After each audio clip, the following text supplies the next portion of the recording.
Tonight, before you drift into sleep, I would like to invite you on a very special journey, not to the great empires, the powerful kings, or the battles that changed the course of the world, but much farther back than that. So far back that every recorded memory disappears. So far back that there are no cities, no nations, no written language, and not even history in the way we understand it today. Tonight, we will return to the place where the human story began. Have you ever wondered who we truly are? Not who you are through your name, your profession, or your present life, but who you are at the deepest layer of your existence. What gave rise to our imagination? Why do human beings know how to love, how to fear, how to tell stories, how to gaze up at a sky full of stars and wonder about the meaning of life? Carl Gustav Jung once believed that beneath the conscious mind of every person lies a deeper realm, what he called the collective unconscious, a place that preserves humanity's most ancient memories, memories that do not belong to any one individual, but to all of us. And perhaps, somewhere within those depths, the footsteps of the first humans who walked across the African savannas hundreds of thousands of years ago still echo. Perhaps the glow of the first fires ever kindled in the darkness of prehistory still shines there. Perhaps the first stories ever told beneath a star-filled sky still linger, as our ancestors struggled to understand the vast and mysterious world around them. On tonight's journey, we will explore 100 fascinating facts about the first humans, from the origins of Homo sapiens in Africa to the great migrations that carried our ancestors across the planet, from the birth of language, art, love, and community to the traces that still remain within the DNA of every person listening to this video.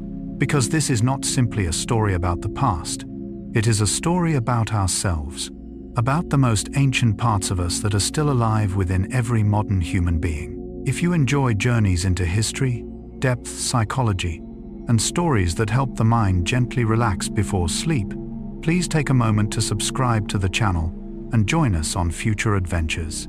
And now, find a comfortable place to rest. Allow the sounds of the day to slowly fade away, and come with me as we travel back to the earliest moment in human history, to a place where a small group of people in Africa unknowingly began a story that would one day change the entire world, the origin of humanity. Tonight, I would like to invite you on a special journey, not a journey to the pyramids of Egypt, not to the arenas of Rome, not to the ancient castles of Europe, but a journey that reaches far beyond all of those things, so far back that no memory recorded in writing yet existed, so far back that there were no nations, no cities, no kings wearing crowns, no wars written into history. There was only the wind, wild grasses, the rains of a distant age, and a small group of people walking beneath the vast skies of ancient Africa. That is where our story begins. Today, when we look at a map of the world, it is difficult to believe that the more than 8 billion people living on this planet share a common origin. We speak different languages. We carry different shades of skin. We live within different cultures. We follow different customs. We hold different beliefs. And yet, when scientists trace the deepest pathways hidden within our DNA, when archaeologists dig into the oldest layers of Earth, and when anthropologists piece together fossilized bones discovered across the world, they all find themselves telling the same story, a story that begins in Africa, around 300,000 years ago. Try to imagine that for a moment. 300,000 years, a span of time so immense that it almost exceeds the limits of human imagination. If all of recorded human history were only the final few minutes before midnight, the appearance of Homo sapiens would have taken place long before the clock had even begun to tick. For most of that time, there was no one to tell the story. No books, no symbols, no libraries, no records. Only footprints pressed into soft earth, stone tools, fires burning in the darkness, and silent skeletons resting beneath the ground.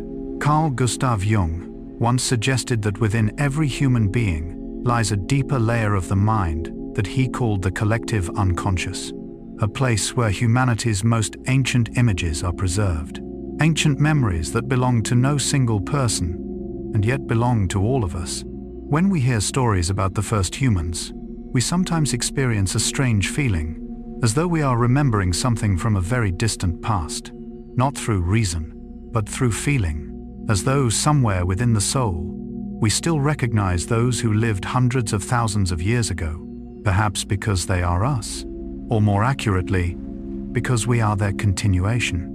The oldest known Homo sapiens fossils discovered so far were found at Jebel Irhoud in Morocco. When archaeologists excavated the site, they uncovered fragments of skulls, jawbones, and stone tools dating back approximately 300,000 years. It was a discovery that transformed our understanding of ourselves. For many years before that, scientists had believed that modern humans appeared much later, but Jebel Irhoud told a different story. It revealed that our origins are deeper, more ancient, and more complex. What is especially fascinating is that these early humans were not entirely like us today. Their faces were already quite modern, yet their skulls still carried older features. It reminds us that Homo sapiens did not appear in a single miraculous moment. There was no precise birthday, no morning when a new species suddenly awoke and realized it was different. Evolution does not work that way. Evolution is a river, slow, quiet, continuous, one generation following another, small changes accumulating over thousands of years, then tens of thousands of years, then hundreds of thousands of years, until one day, looking back, we realize that something new has emerged. Perhaps this is also how human beings grow. No one wakes up one morning and suddenly becomes an adult. Growth happens little by little, through each experience, each lesson, each loss, each discovery. And only when we look back, do we realize how much we have changed. Humanity was no different. Homo sapiens is the result of a journey almost beyond imagination. A journey written in time, in adaptation, in survival, in millions of forgotten stories. When we think about those first people, we often imagine them as primitive beings, distant from the modern world. But the truth may be far more familiar. They knew how to love, how to fear, how to hope, how to grieve. They looked up at the night sky, just as we do. They listened to the wind moving through the grasslands, just as we do. They held their children in their arms, just as we do. They worried about tomorrow. They tried to protect their families. They searched for meaning within the vast and mysterious world around them. And perhaps it is in those moments that the distance of 300,000 years suddenly becomes much smaller. Because what makes us human is not found only in the shape of our bodies. It lives within the shared experiences of the soul, experiences that connect every generation, from the distant past to the present moment. And as we continue this journey, a new question begins to emerge. If all of us originated from a small group of people in Africa, how did their descendants come to appear on every continent of Earth? How did those first footsteps begin the greatest adventure in human history? Perhaps one of the most beautiful discoveries of modern science is not that we know where we came from, but that we have learned we all came from the same place. For much of history, human beings have seen one another through the lens of difference. Differences in language, differences in skin color, differences in customs, differences in religion, differences in the lands where we were born. Yet when scientists began reading the story written inside DNA, they discovered something remarkable. Hidden beneath all those differences is a profound unity. We are all distant relatives. We are all different branches of the same ancient tree. And that tree first took root in Africa hundreds of thousands of years ago. Every cell in your body carries a tiny record of history. Not history written in ink, not history carved into stone, but history written in molecules, passed from one generation to the next, through countless mothers, countless fathers, through journeys, births, droughts, storms, migrations, losses and miracles of survival. If we could follow every link in that chain back through time, we would eventually arrive near the first groups of Homo sapiens who once lived among the grasslands and hills of ancient Africa. It is a strange thought, because it means that there is no absolute separation between you and those people who lived 300,000 years ago. There is an invisible thread connecting us all, a continuous flow of life, unbroken, undisturbed, from them to us. Carl Jung devoted much of his life to exploring the deepest layers of the human soul. He noticed that in cultures completely separated from one another, similar stories continued to appear, similar symbols continued to appear, similar dreams continued to appear. Images of the mother, the hero, the sacred mountain, the river, darkness, light, all of them seemed to have existed long before any civilization was formed. From this observation, Jung developed the idea of the collective unconscious, a layer of memory deeper than personal memory, an ancient reservoir shared by all humanity. Today, as science explores DNA and psychology explores the depths of the mind, it is fascinating to see how these two paths seem to meet at a single point. Both tell us that we share a common origin, not only biologically, but perhaps spiritually as well. For our most ancient fears are still the fears of our ancestors, the fear of darkness, the fear of abandonment, the fear of losing those we love. And our deepest longings are much the same as theirs, the longing to belong, to be loved, to feel safe, to be understood, to leave our mark upon the world. Perhaps that is why ancient stories continue to move us, because they touch something very deep within the soul. A part of us still recognizes the echoes of the past. A part of us still remembers. Even if we cannot name the memory itself, when we think of the first humans, we often imagine strangers. But if we could sit beside a fire with them on a cold night hundreds of thousands of years ago, we might be surprised. We would see a mother holding her child, a father worrying about his family, a child curious about the world, an elder telling stories passed down from previous generations. We would see love, sorrow, hope, courage, the same things we carry within us today. And suddenly, that enormous distance in time would begin to shrink. Because history is not merely the story of people who have died. History is the story of people who are still alive within us. In every cell, in every feeling, in every dream, in every anxiety and hope of modern life. There is something profoundly beautiful in realizing that all of humanity was once a very small community, a group of people who had no idea that their descendants would one day live on every continent. They knew nothing of towering cities, nothing of spacecraft, nothing of the internet, nothing of the nations yet to come. They were simply trying to survive another day. And yet, from those small footsteps, the entire story of humanity began. Like a tiny seed unable to imagine the vast forest it would someday become. The first Homo sapiens could not imagine the future waiting ahead, but history had already begun to move, slowly, quietly, and one day, some of their descendants would leave their African homeland. They would enter lands no one had ever known, cross deserts, pass over mountains, travel along unfamiliar coastlines, move into Asia, Europe, Australia, and eventually the Americas.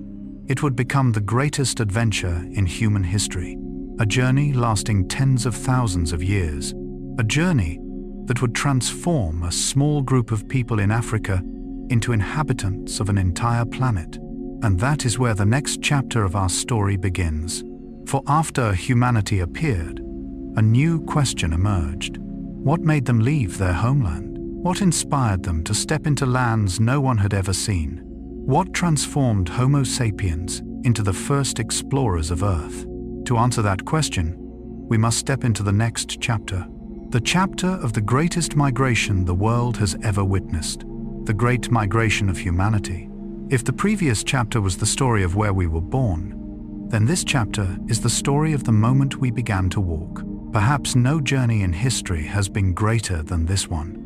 Not because it was carried out by kings, not because it was recorded in books, not because it reshaped maps in a single day, but because it unfolded quietly across thousands of generations and ultimately carried a small group of people from one corner of Africa to nearly every corner of the earth.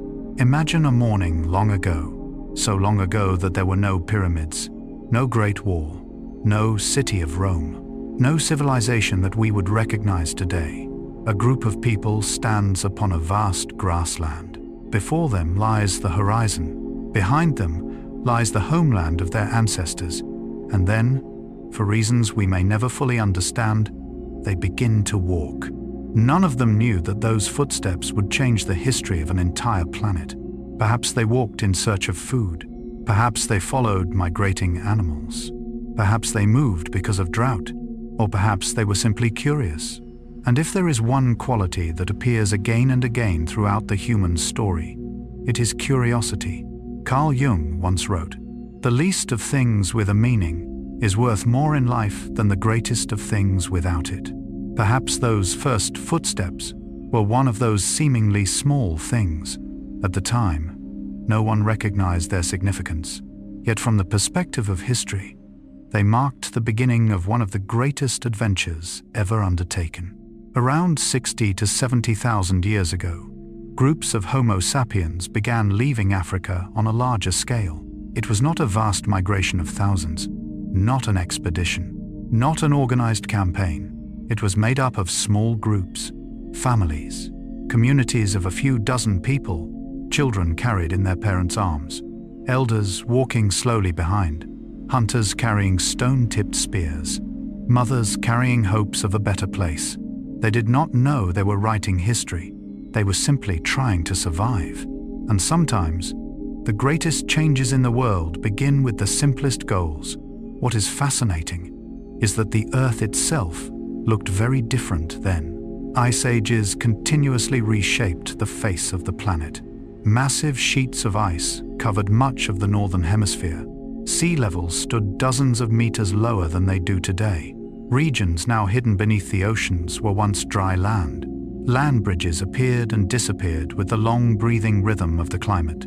Viewed from above, the Earth of that era would have seemed like a constantly shifting maze. Yet those very changes opened doors for humanity. Routes that no longer exist today once became pathways into new worlds. One of the greatest wonders of history is that we eventually reached nearly every place on Earth.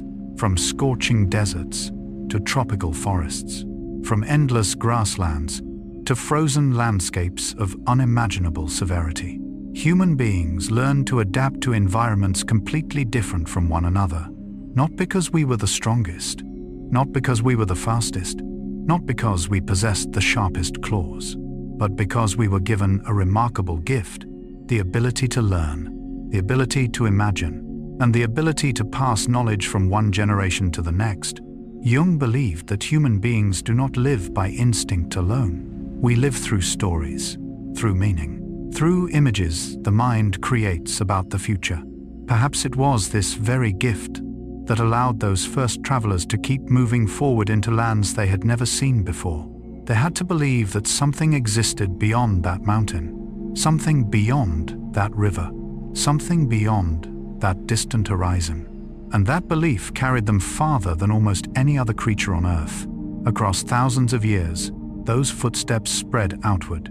Some groups moved into the Middle East, some ventured deeper into Asia, some followed coastlines, others pushed toward the colder regions of the north. Each generation traveled only a little farther. But history possesses an abundance of time, and when time is long enough, even distances that seem impossible can eventually be crossed. What is beautiful is that none of them knew the final destination. No one knew that their descendants would one day walk upon lands tens of thousands of kilometers away. No one knew that the children sleeping beside a fire tonight would become the ancestors of billions. Yet history often works this way. We rarely see the entire picture while we are living inside it. We only see the next step, and sometimes simply continuing to walk is enough to change the world. But this journey was not only a story of new lands, it was also a story of encounters. For when Homo sapiens entered Europe and Asia, they discovered that they were not alone. Those lands were already inhabited by other humans, other distant relatives of our family, names that we now know as Neanderthals and Denisovans. And those encounters would open an even stranger chapter in the story of our origins. When the first groups of Homo sapiens left Africa and entered unfamiliar territories, they may have believed they were exploring an empty world. But that world was not empty. In the frost-covered valleys of Europe, in the ancient forests stretching across Eurasia, upon cold plains where winter winds blew endlessly, other humans had lived for a very long time before we arrived. Today, we call them Neanderthals, and in parts of Asia, there existed another mysterious group that modern science discovered only recently, the Denisovans. For generations, we believed that Homo sapiens were the only humans who existed. But the truth is far more complex. This planet was once home to multiple human lineages, distant relatives, evolutionary cousins, different paths that nature explored in its long experiment of creating humanity. When we think of Neanderthals, we often imagine crude and primitive beings, yet that image is not entirely accurate.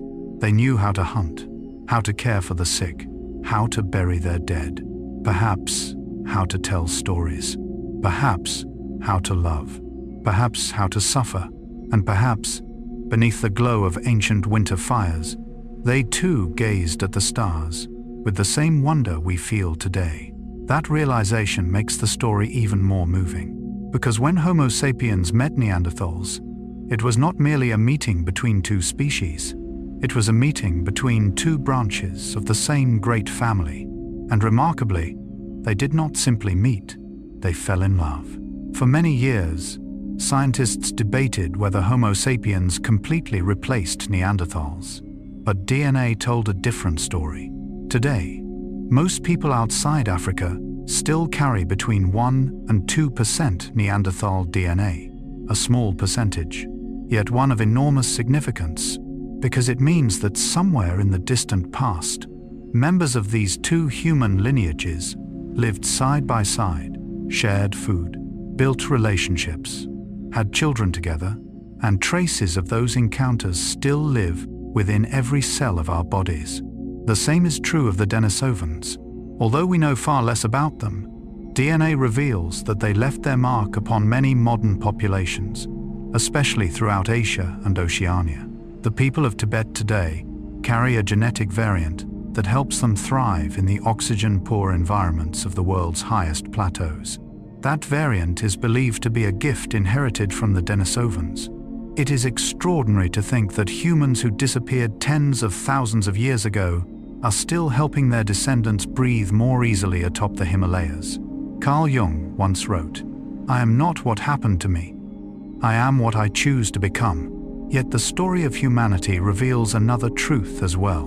We can never be entirely separated from the past, because the past still lives within us, in our bodies, in our instincts, in the deepest reactions of the mind. We are the present, but we are also the result of hundreds of thousands of years of history. As Homo sapiens continued their journey, they traveled ever farther across Asia, into lands that are now China, Southeast Asia, Siberia, and eventually Australia. It was an extraordinary achievement, because even when sea levels were lower than they are today, stretches of water still had to be crossed.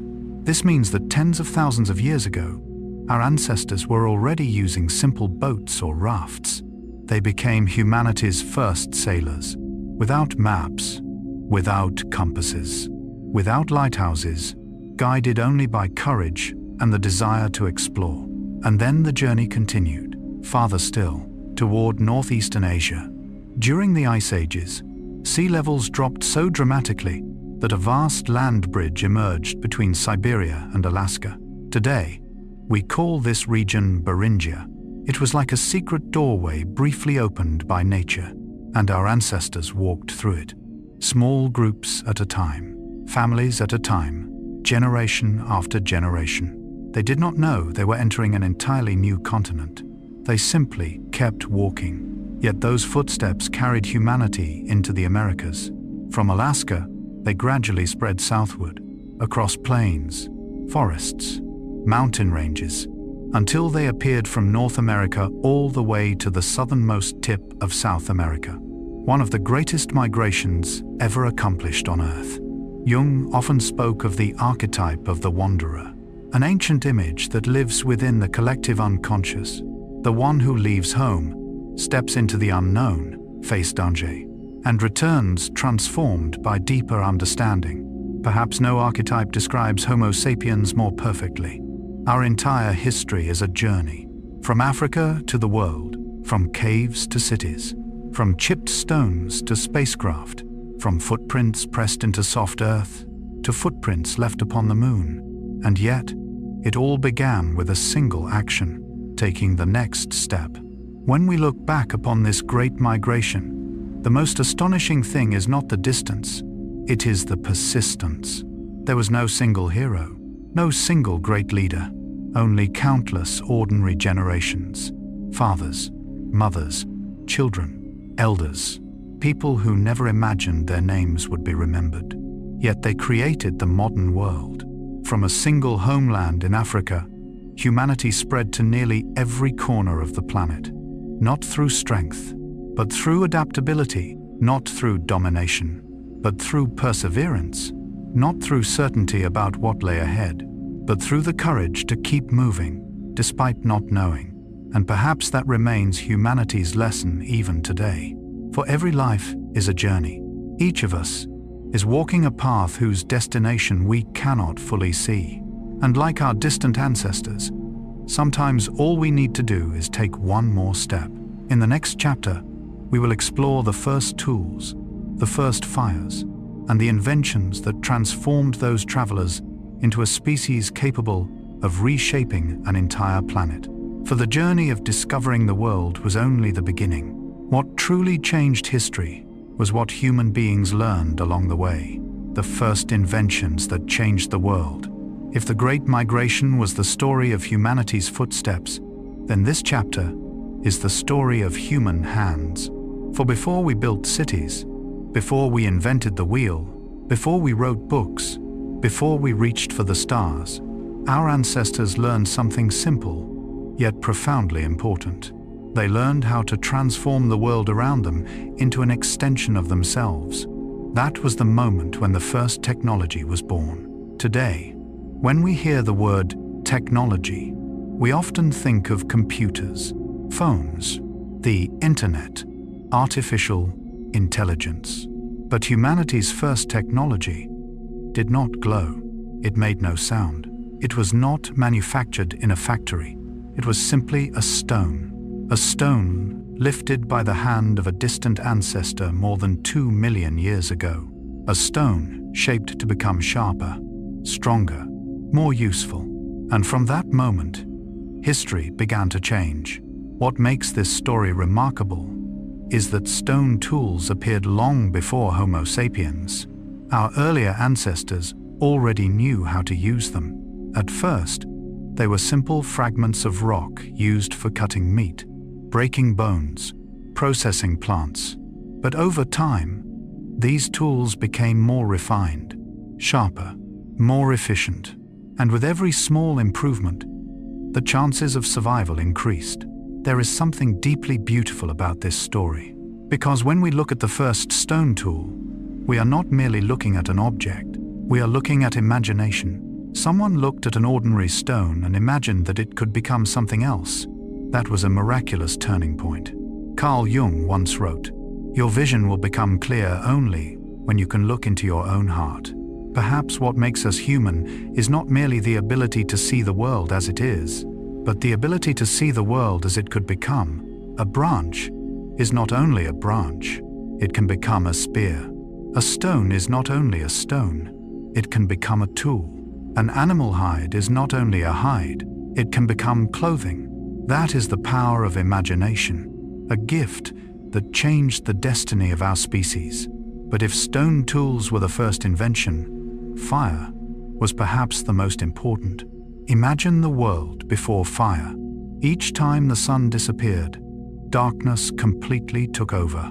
There were no lights, no warmth, no refuge from the cold nights, no way to keep predators away, no place where people could gather together after the day had ended.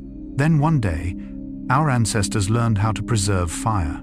Perhaps at first they borrowed it from lightning strikes, from wildfires, from nature's accidents, but gradually, they learned how to control it.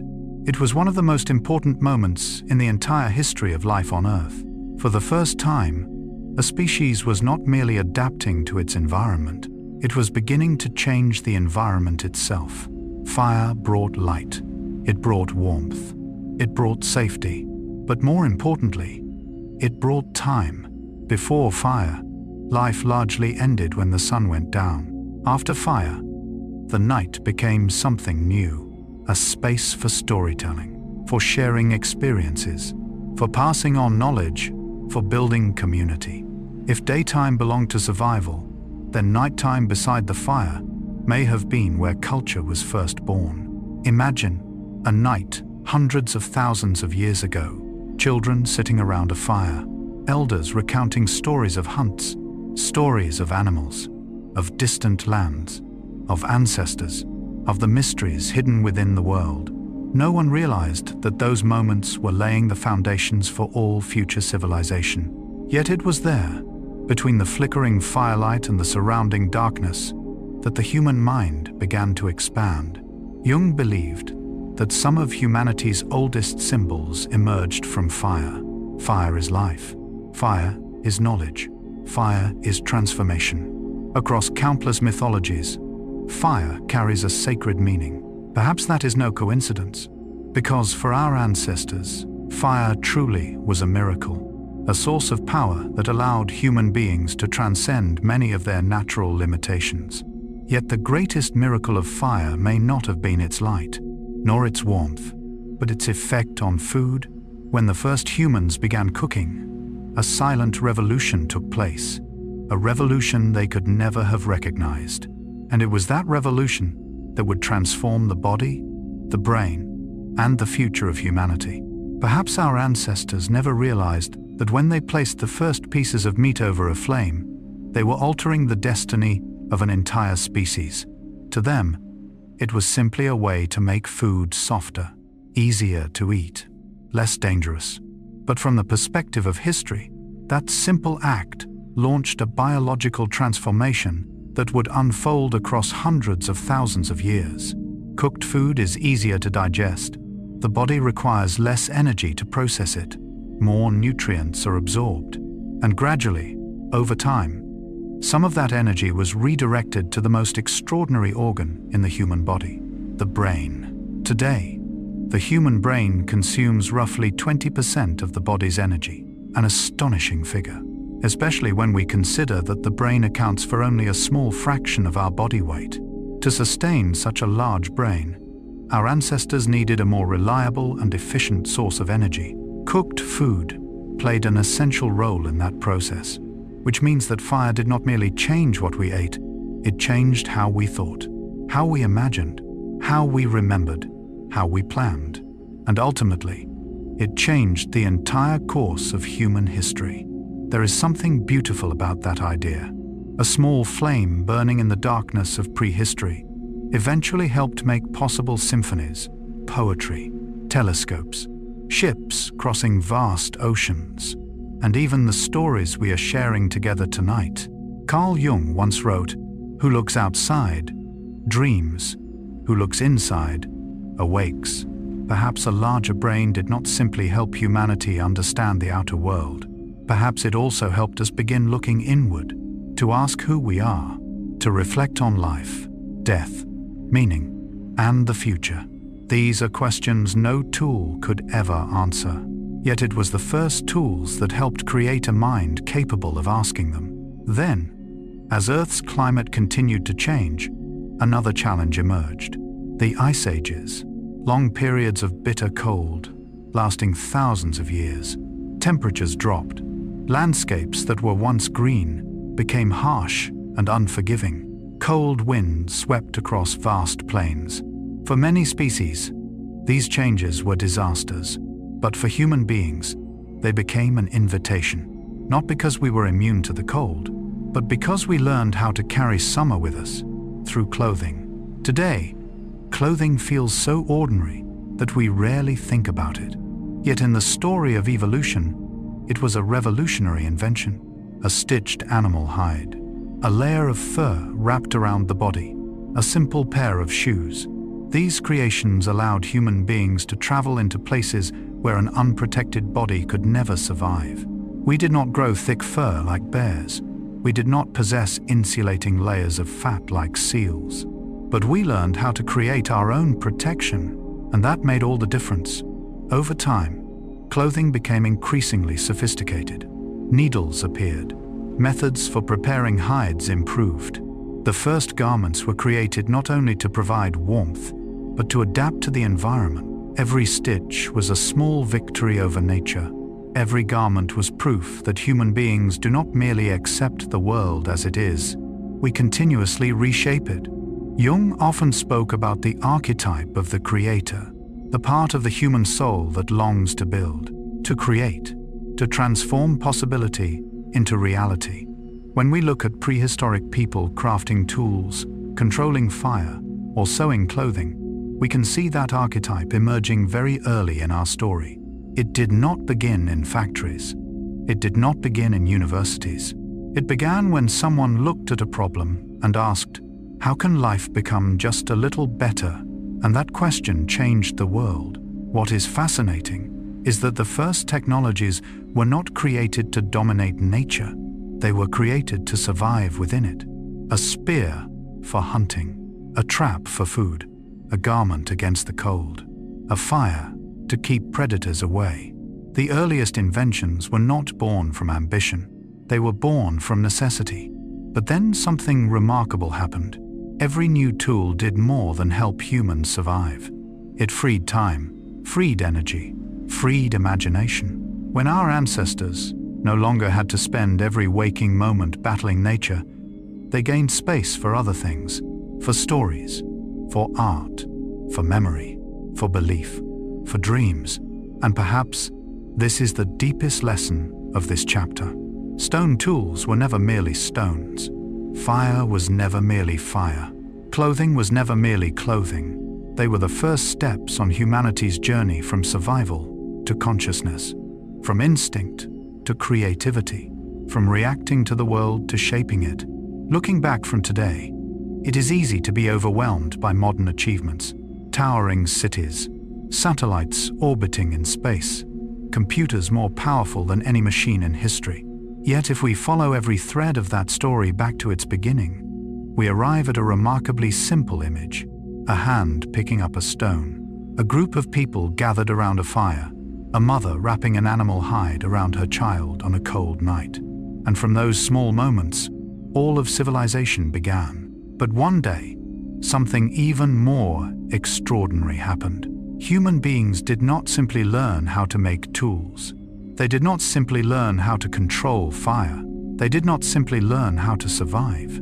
They began to imagine, to create symbols, to leave traces of their inner world upon stone. And that was the moment history entered an entirely new chapter. The chapter of the awakening human mind.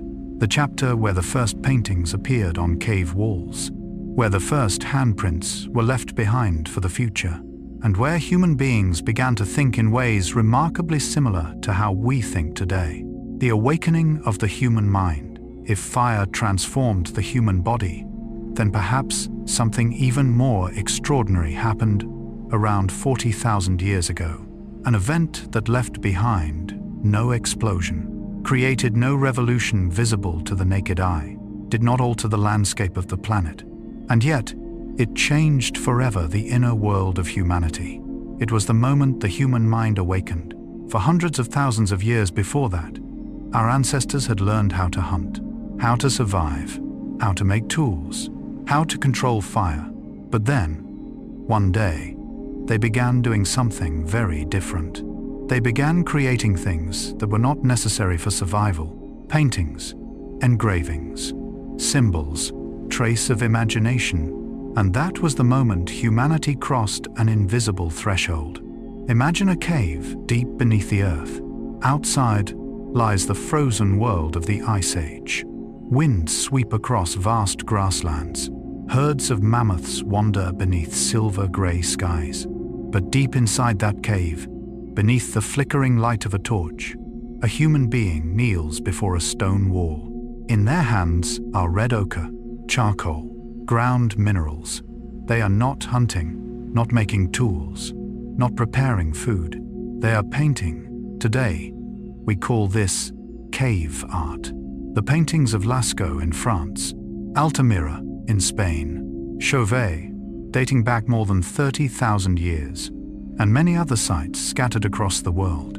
These images depict bison, wild horses, deer, cave lions, creatures that once shared the world with our ancestors. What is remarkable is that many of these paintings were created with astonishing skill, accurate proportions, lively lines, a powerful sense of movement, as though the prehistoric artist was not merely observing the animal, but somehow sensing its spirit.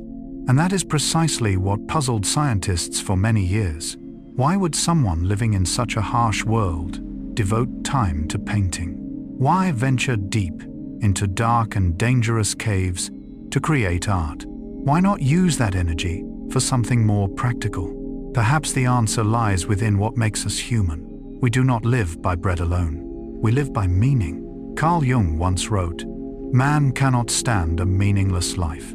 Perhaps from the very dawn of humanity, our ancestors had already begun searching for something beyond simple biological needs. They did not merely want to survive. They wanted to understand, to remember, to tell stories, to connect with something larger than themselves. And art became the first bridge into that world. Yet there is an image even more moving than the paintings of animals. An image found in countless ancient caves around the world. The human handprint. These negative handprints were created by placing a hand against stone and blowing pigment around it. When people see them today, tens of thousands of years later, they often experience a strange feeling, as though someone from the distant past is reaching out to touch us. A human being who lived long before any civilization existed. A person whose name has been forgotten, whose life is no longer remembered. Yet that handprint remains, quietly, patiently, enduring across time. Some have called them humanity's first signatures, and in a sense, that may be true. For the first time in history, human beings did not simply exist. They wanted to leave evidence that they had existed. It is an extraordinarily profound idea, because it suggests the emergence of self-awareness.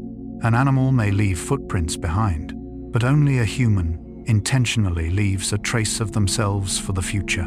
Only a human looks at the world and says, "I was here, I lived, I saw this. I want someone in the future to know that I existed." Jung believed that one of the great turning points in human psychology was the moment the ego began to emerge, the moment we recognized ourselves as separate individuals, distinct from the world around us. Those ancient handprints may be among the earliest evidence of that awakening. A prehistoric person standing before a stone wall, placing their hand against it, and for the first time, feeling the reality of their own existence within the universe. No longer merely a creature within nature, but an individual capable of reflecting upon existence itself. Perhaps that was one of the most important moments ever to occur on Earth. Because from that point onward, humanity did not simply live within the world. We began thinking about the world, and that transformation would open the door to a revolution even greater than art. A revolution within language, within symbols, within imagination. A revolution that would transform Homo sapiens into a species capable of creating myths, religions, civilizations, and ultimately the entire world we know today. Perhaps the greatest miracle in human history was not that we learned to make fire, not that we crafted tools, not even that we conquered distant lands. Perhaps the greatest miracle was the moment a living creature began to see more than what its eyes could perceive. The moment it began living within a world of symbols. Because from that point onward, human beings no longer merely reacted to reality. We began imagining things that were not physically present. Think for a moment. about a lion. A real lion standing before you is easy to understand. You can see it, hear it, feel its presence. But what happens when there is no lion there, and yet you can still think about one? What happens when you can tell someone else about a lion they have never seen? What happens when you can paint it on a cave wall, transforming it into a story, a symbol, or part of a collective memory? That is the power of symbolic thought, one of the most important abilities ever to emerge on Earth. Carl Jung devoted much of his life to studying such symbols. He noticed that people separated by thousands of years and thousands of miles often created remarkably similar images. The sun, the moon, the serpent, the mountain, the river, the mother, the hero, the wise old man. These symbols appeared again and again, as though they emerged from somewhere deeper than culture itself. Jung called this realm the collective unconscious, a deeper layer of the mind shared by all humanity. Perhaps the first cave paintings were not merely works of art. Perhaps they were the first doorway into that symbolic world. When a prehistoric artist painted a bison upon stone, they were not simply copying reality. They were recreating reality within the mind. And that changed everything, because from that moment onward, human beings could live in two worlds simultaneously, the outer world and the inner world, a world made of stone and earth, and a world made of ideas, a world of the present, and a world of imagination. Perhaps it was here that language began to become one of humanity's most powerful tools. Today, we rarely stop to think about the miracle of speaking. A word seems simple, yet it is, in many ways, magic. When you say the word sky, another person instantly imagines what you are imagining.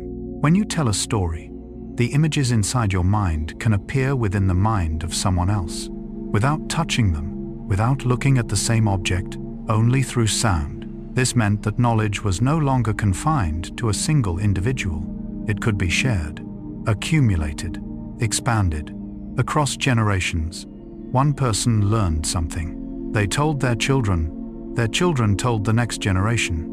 And knowledge began to live longer than any human lifespan. In a sense, before writing existed, language itself was humanity's first library, the bridge connecting the past to the future, the medium through which memory became immortal. Yet for all of this to become possible, the human body itself had undergone a long journey, millions of years before art appeared, millions of years before stories were told around fires. Our ancestors had already begun changing in fundamental ways. One of the most important changes was walking on two legs. At first, this may sound simple, but it was nothing less than a revolution. Once the hands were freed from the task of movement, they became available for other purposes: carrying food, caring for children, making tools, creating art, writing history.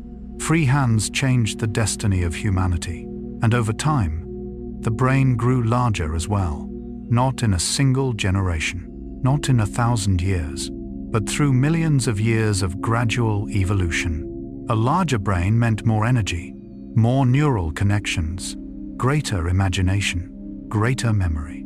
But it also brought new questions, new worries, new dreams. Perhaps that is the price of consciousness, because the moment human beings began understanding the world, we also began recognizing our own fragility, recognizing that we would grow old, that we would lose those we loved, that we would face things beyond our control. Yet that same awareness also created compassion, created art, created belief, created hope. Jung once wrote, "The privilege of a lifetime is to become who you truly are."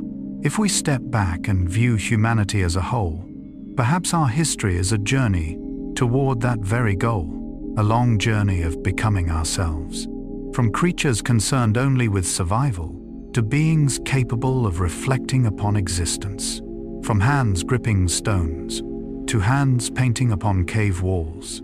From simple sounds, to stories capable of changing the world. That is why many scientists refer to this period as the cognitive revolution, because it was not merely a transformation of the body, It was a transformation of the mind. For the first time in history, human beings began thinking in ways remarkably similar to how we think today. Able to remember the past, able to imagine the future, able to create things that had never existed, able to search for meaning. And perhaps that was the moment Homo sapiens truly became human. But as the mind awakened, something else began to grow as well. The capacity to connect, the capacity to love, the capacity to care for those who were more vulnerable than ourselves. For a larger brain did not merely create tools and art, it also created compassion, and that compassion would become the greatest strength humanity ever possessed. That is the story waiting for us in the next chapter, the chapter of family, love, and community, where we will discover that what makes human beings strongest is not muscle, but the ability to care for one another, family, love, and community. If someone were to ask what helped humanity survive hundreds of thousands of years filled with danger, the first answer would probably be intelligence. Others might say it was tools, fire, adaptability. All of those answers would be true. Yet perhaps there is something even deeper, something spoken of less often, something that cannot be seen in fossils or stone tools. It is love. For when we look back across the long journey of humanity, we gradually realize that the true strength of our species does not lie in muscle, not in speed, not in claws or fangs, but in our ability to care for one another. Perhaps one of the most moving pieces of evidence for this lies deep beneath the earth, in ancient graves. Tens of thousands of years before pyramids existed, tens of thousands of years before temples were built, our ancestors had already begun burying their dead. At first glance, this may seem ordinary, but if we think more deeply about it, it carries profound meaning. Because burial serves no direct purpose in survival. The dead no longer hunt, no longer gather food, no longer protect the community, and yet the living still devoted time and effort to caring for them one final time. That reveals something extraordinary. Human beings do not live only in the present moment. We live in memory, in affection, in bonds that reach beyond both life and death. Imagine an afternoon 40 or 50,000 years ago. A member of the group has just passed away. Perhaps a mother, a father, a companion, an elder who had shared stories around the fire for many years. The others gather around the body. They dig into the earth with simple tools. They gently place their loved one to rest, perhaps with a few familiar belongings, perhaps with flowers, perhaps with the red color of ochre. No one knows exactly what they were thinking, but the act itself speaks volumes. It says that the person mattered. It says that their life was worth remembering. It says that love does not end when the final breath is taken. Carl Jung once wrote, "The meeting of two personalities is like the contact of two chemical substances. If there is any reaction, both are transformed." Perhaps the same was true within the earliest communities. Every person left a mark upon the souls of others, and when they departed, that absence remained.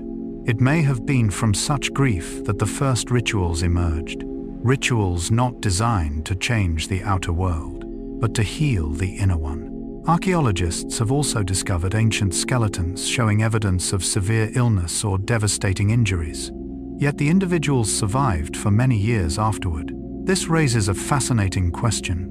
How did they survive?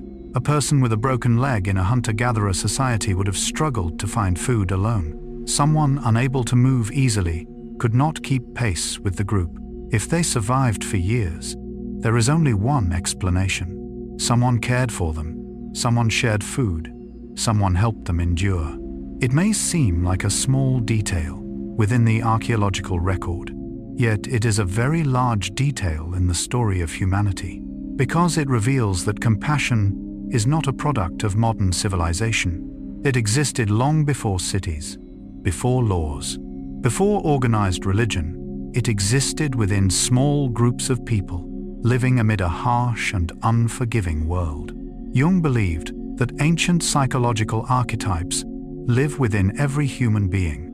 One of these is the archetype of the caregiver, the image of the mother, the protector, the healer, the one who places the needs of others before their own. Perhaps this archetype emerged very early in our evolutionary story, not as an abstract idea, but as a strategy for survival.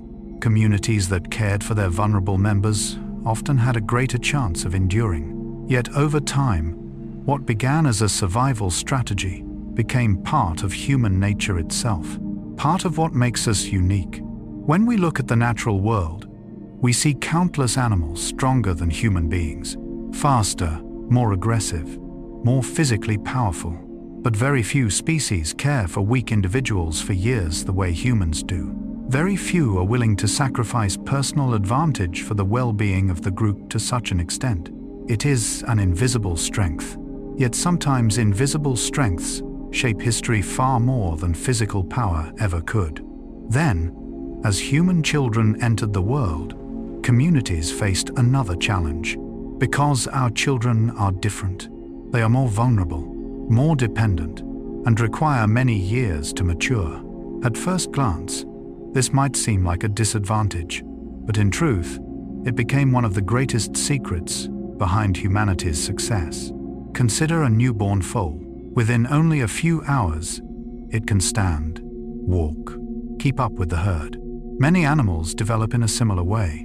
They mature quickly, become independent early, and face the world largely on their own. But human beings are different. A newborn human child is almost completely helpless, unable to feed itself, unable to protect itself, unable to survive alone. And remarkably, this condition lasts for a very long time, not a few weeks, not a few months, but many years. At first glance, it appears to be an inefficient design of nature. Why would a species produce offspring so vulnerable? Why should they require so much time to grow? Yet when we look more closely, we begin to see that this may be one of humanity's greatest advantages, because that long period creates an opportunity to learn. A human being does not grow through food alone. We grow through knowledge, through experience, through language, through culture, through stories passed from one generation to the next. A child does not simply learn how to walk. A child learns how to become human. And that process takes time, a great deal of time. Perhaps this is why the family became one of the most important inventions in evolutionary history. Not an invention in the usual sense, but a unique social structure that allowed humanity to flourish. A child needs parents, but in many ancient communities, even that was not enough. Children also needed grandparents, aunts and uncles, older siblings, the support of the entire community. Today, anthropologists sometimes call this the grandmother effect. It is the fascinating idea that humanity's unusually long lifespan beyond the reproductive years provided a tremendous evolutionary advantage. While many species experience little extended old age, humans do. Grandfathers, grandmothers, individuals who no longer bear children themselves, yet remain profoundly important. They preserve the memory of the community. They pass on experience. They care for children while parents gather food. They share stories about hunting seasons, rivers, dangerous territories, lessons paid for through generations of experience. And in a beautiful way, they became humanity's first living libraries. Carl Jung once said, "In all chaos there is a cosmos, in all disorder, a secret order." When we look at ancient hunter-gatherer communities, they may appear simple at first glance. No governments, no schools, no hospitals, no complex institutions. Yet beneath that simplicity existed a profound order, a web of connections between generations, between old and young, between the strong and the vulnerable, between the past and the future. And it was this network that helped humanity survive countless challenges. What is fascinating is that the more scientists study our evolutionary history, the more they realize that humans did not prevail because we were the strongest. In truth, we are relatively weak. A single human standing alone in the wilderness is no match for a lion. cannot run as fast as an antelope, cannot climb as skillfully as a monkey, cannot fly like a bird, cannot smell as keenly as a wolf. If survival depended solely on individual strength, Homo sapiens might have vanished long ago. But we possess a remarkable gift, the ability to cooperate. One person may fail, but 10 people working together can achieve something extraordinary. One person may forget, but a community can remember. One person may be vulnerable, but a group can protect one another. Perhaps this is humanity's true superpower, not the intelligence of any single individual, but collective intelligence, the ability to connect many minds into a shared network. Today, we see the results everywhere, in cities, in schools, in hospitals, in science, in art. Yet its origins may lie in those small circles gathered around fires tens of thousands of years ago, places where people shared food, shared stories, shared fears, and shared hopes. Jung believed that no human being becomes fully themselves in complete isolation. We discover who we are through others, through family, through community, through relationships. Perhaps this has been true since the very beginning of humanity. For even individual consciousness is nurtured within the embrace of the collective. No one learns language alone. No one creates culture alone. No one develops all the knowledge necessary for survival alone. Each of us is the product of countless people who came before us. And that is what makes the human story so remarkable. This is not a story about solitary heroes.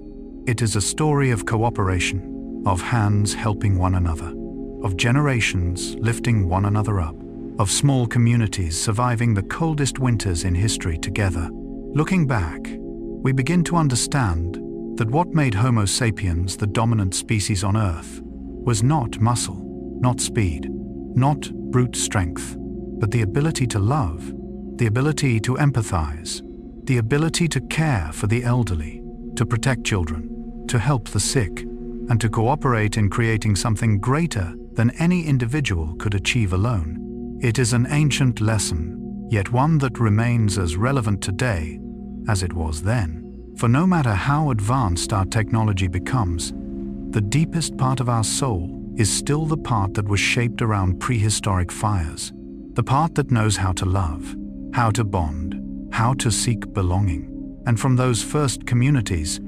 something new began to emerge. Human beings did not merely exchange affection, they began exchanging goods, ideas, experiences, rare objects from distant lands. The first networks of connection began to take shape, and that is where our next story begins. The chapter of trade, travel, and discovery. The chapter in which the first humans learned to connect not only with their own communities, but with the vast world beyond them. Trade, travel, and discovery. If the previous chapter was the story of how human beings learned to live together, then this chapter is the story of the moment we began connecting with strangers. It was an extraordinarily important step, for throughout most of the history of life, creatures concerned themselves only with their own small groups. A wolf pack protected the territory of its pack. A herd of antelope traveled with its herd. A group of primates remained attached to its own community. But human beings gradually began doing something different. We started creating connections that extended far beyond the boundaries of family and tribe. And from those connections, the world as we know it today slowly began to emerge. Imagine a morning 30 or 40,000 years ago. A group of people walks across a vast landscape beneath a clear blue sky. They carry valuable possessions, not gold, not silver, not money, but things that held value in their world. A sharp blade made from obsidian, a finely crafted tool, a necklace of rare seashells, a beautiful stone with unusual colors. These objects may eventually be exchanged with another group living far away. Today, when archaeologists discover obsidian hundreds of kilometers from its original source, they realize something important. Prehistoric people did not live in isolation. They communicated, they traded, they traveled, and they built networks of connection far larger than we once imagined. Obsidian provides a perfect example. This volcanic glass can be shaped into extraordinarily sharp blades. In many cases, scientists can identify the exact volcano where a piece of obsidian originated. That allows them to trace its journey, and sometimes that journey stretches for hundreds of kilometers, an astonishing distance for people who possessed no wheels, no horses, no maps, no roads. This reveals that human beings created invisible pathways across immense landscapes very early in history, not with stone, not with bricks, but with trust and exchange. Carl Jung once wrote, "Everything that irritates us about others can lead us to an understanding of ourselves." Perhaps this idea also applies to human history. When people encountered other communities, they exchanged far more than objects. They exchanged ideas, experiences, ways of understanding the world, and every encounter changed them a little. A new tool was learned, a new technique was shared, a new story was told beside a fire, a new lesson was remembered. This is how knowledge began to move, not through books, but through human memory. One of the most fascinating examples of innovation from this period is the appearance of the spear thrower, also known as the atlatl. At first glance, it is only a simple piece of wood, yet its impact was enormous. The atlatl allowed human beings to throw spears farther, harder, and with greater accuracy. It was as though intelligence had extended the reach of the human arm, and in that way, it reflects something deeply characteristic of Homo sapiens. We do not necessarily become stronger than nature. We learn how to amplify our abilities. The spear thrower was more than a hunting tool. It was evidence that human beings had begun thinking like engineers, beginning to understand principles, beginning to use knowledge to expand the limits of the body. If we examine the entire history of technology, from the atlatl to modern space rockets, we can see a curious line connecting them all. A desire to transcend limitations, a desire to accomplish more with what we possess. But not every journey of discovery took place on land. While some groups crossed grasslands and mountains, others found themselves drawn toward the coast. They followed the curves of the ocean, the rhythms of the tides, the waters rich with fish. And from this, a new chapter in human history began. Human beings became the first explorers of the sea, not with great ships, but with simple rafts, modest vessels, yet sufficient to open new horizons. The sea provided more than food.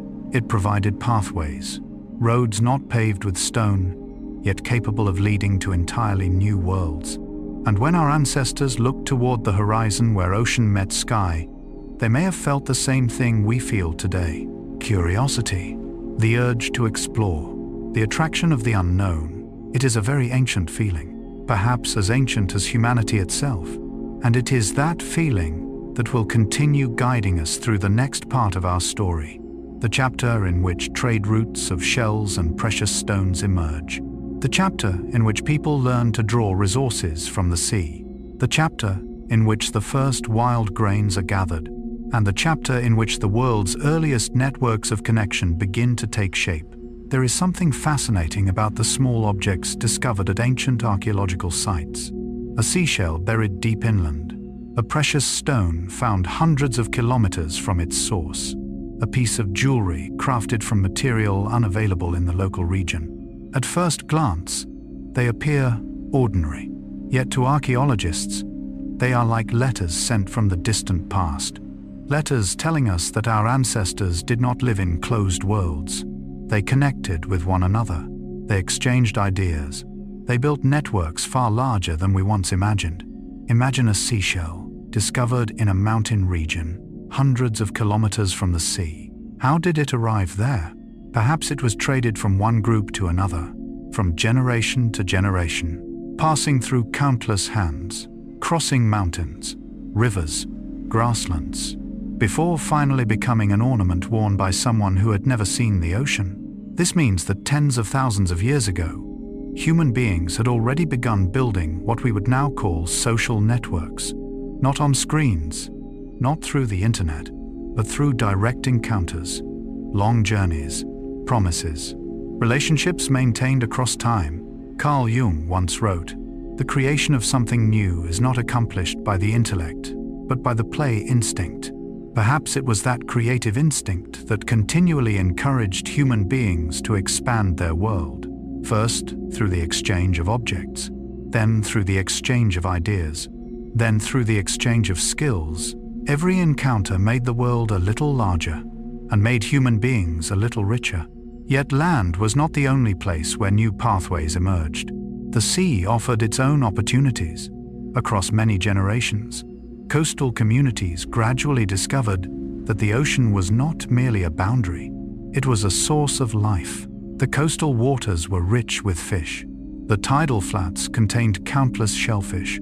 Ocean currents pointed toward new lands. Unlike hunters roaming the grasslands, coastal peoples learned to read the tides, observe the weather, understand the movement of water, understand the behavior of fish. They became humanity's first experts in the marine environment. Perhaps many mornings began with the sound of waves. Many evenings ended with fish shared among the community. And during quiet nights beside the fire, stories of the sea slowly became part of collective memory. This carried greater significance than we might imagine, because as food sources became more diverse, life became more stable. And when life became more stable, people gained more time to observe, to think, to create, and to prepare for even greater changes waiting in the future. One of those quiet changes was unfolding in wild fields.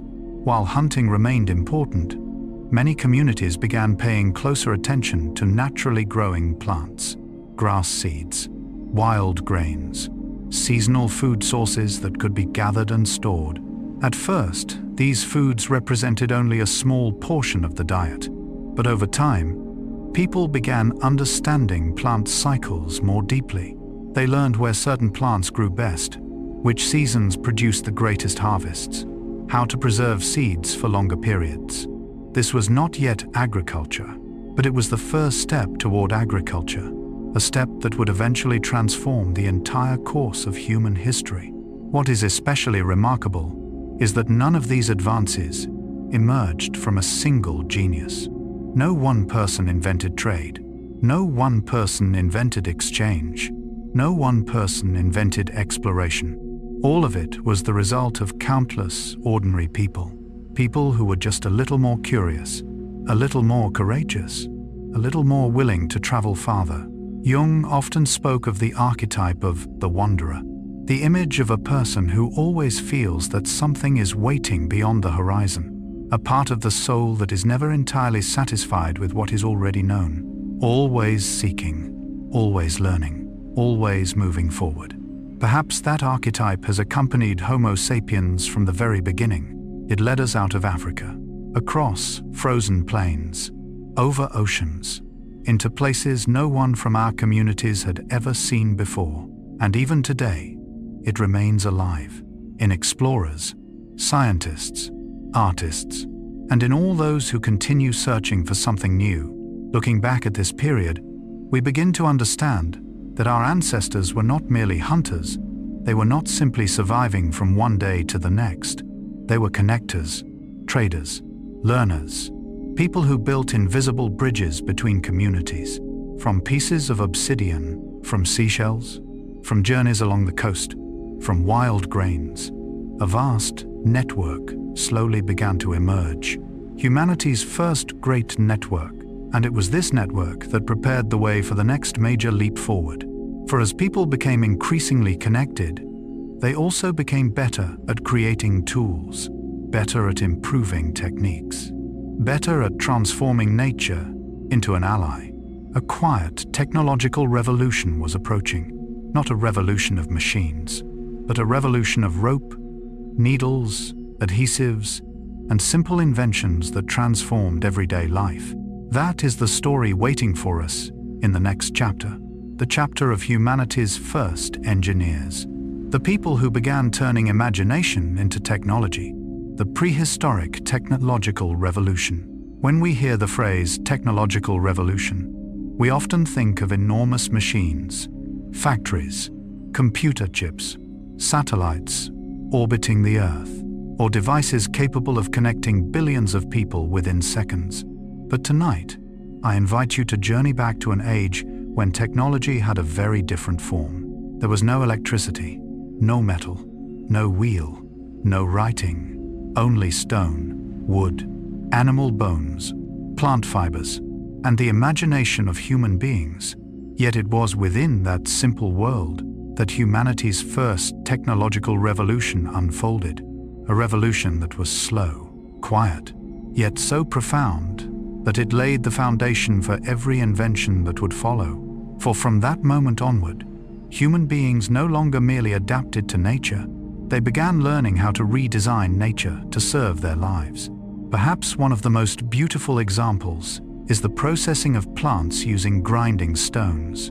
Today, when we walk through a supermarket, we rarely think about the long journey behind a grain of cereal. But tens of thousands of years ago, our ancestors began discovering that many wild seeds could become valuable sources of food, yet they were not easy to eat. Many were hard, difficult to digest, difficult to unlock nutritionally. And then, someone had an idea. What if they were ground into flour? What if stone could be used to break down their structure? At first glance, this seems like a very small invention, yet in the story of human evolution, it carried enormous significance. For the first time, people were no longer simply consuming what nature offered. They began transforming nature's raw materials. They began becoming creators. Carl Jung once wrote, "The creative mind plays with the objects it loves."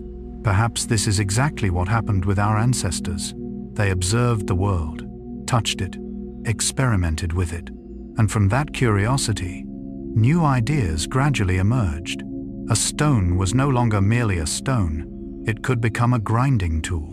A branch was no longer merely a branch, it could become an instrument. Objects began to hold more possibilities than the eye could immediately perceive. That is the sign of a maturing mind. A mind learning to see hidden potential within the world. Yet perhaps even more remarkable was the emergence of adhesive technology.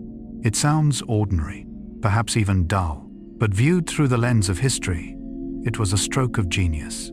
Imagine a prehistoric person standing in a forest, watching resin seep from the trunk of a tree, sticky, flexible, difficult to separate. And one day, they realized that this substance can bind two objects together. A stone blade can be attached more securely to a wooden handle. A tool can become stronger, more durable, more effective. This was the moment human beings began understanding a principle that feels surprisingly modern. Power does not reside only in individual parts. Power resides in the way those parts are combined. This was the first step toward composite tools, an invention that appears simple, yet was revolutionary. For in nature, very few creatures create complex, multi-part tools. A stone fixed to a wooden shaft, a spear point made from several materials working together, a tool assembled from separate components functioning as one. That requires planning, the ability to imagine a future result, the ability to think several steps ahead. And here we begin to see something uniquely human. Human beings do not merely react to the present, we imagine the future.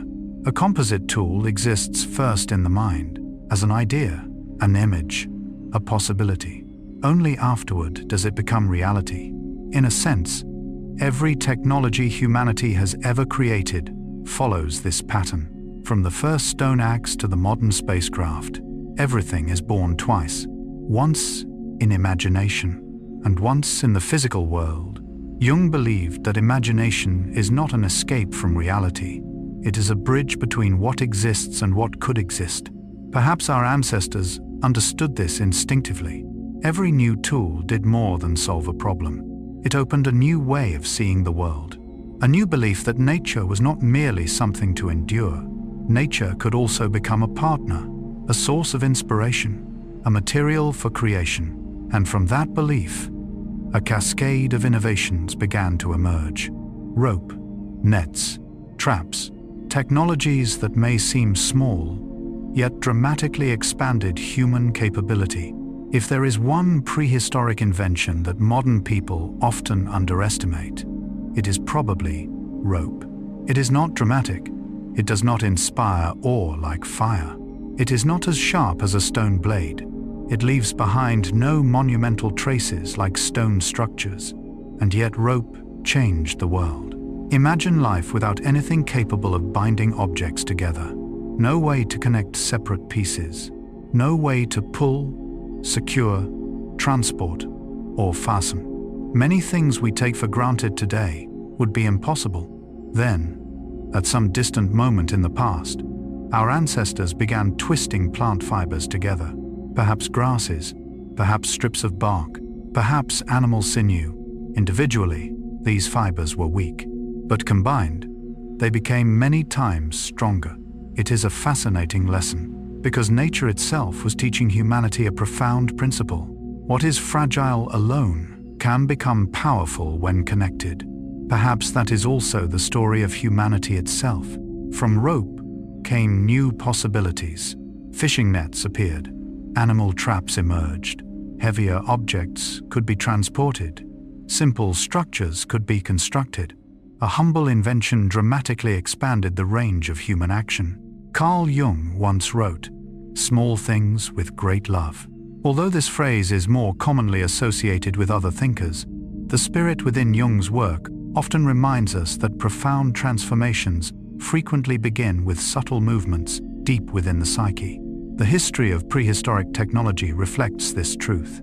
No single invention instantly changed the world, but hundreds of small inventions combined to create a revolution. The trap offers a perfect example. For most of evolutionary history, hunting meant confronting prey directly. The trap changed that rule. For the first time, human beings could make the environment work on their behalf. A bent branch, a carefully tied cord, a pit concealed beneath leaves. Together, they functioned as a system. This required forward thinking, the ability to predict animal behavior, the ability to imagine an event before it happened.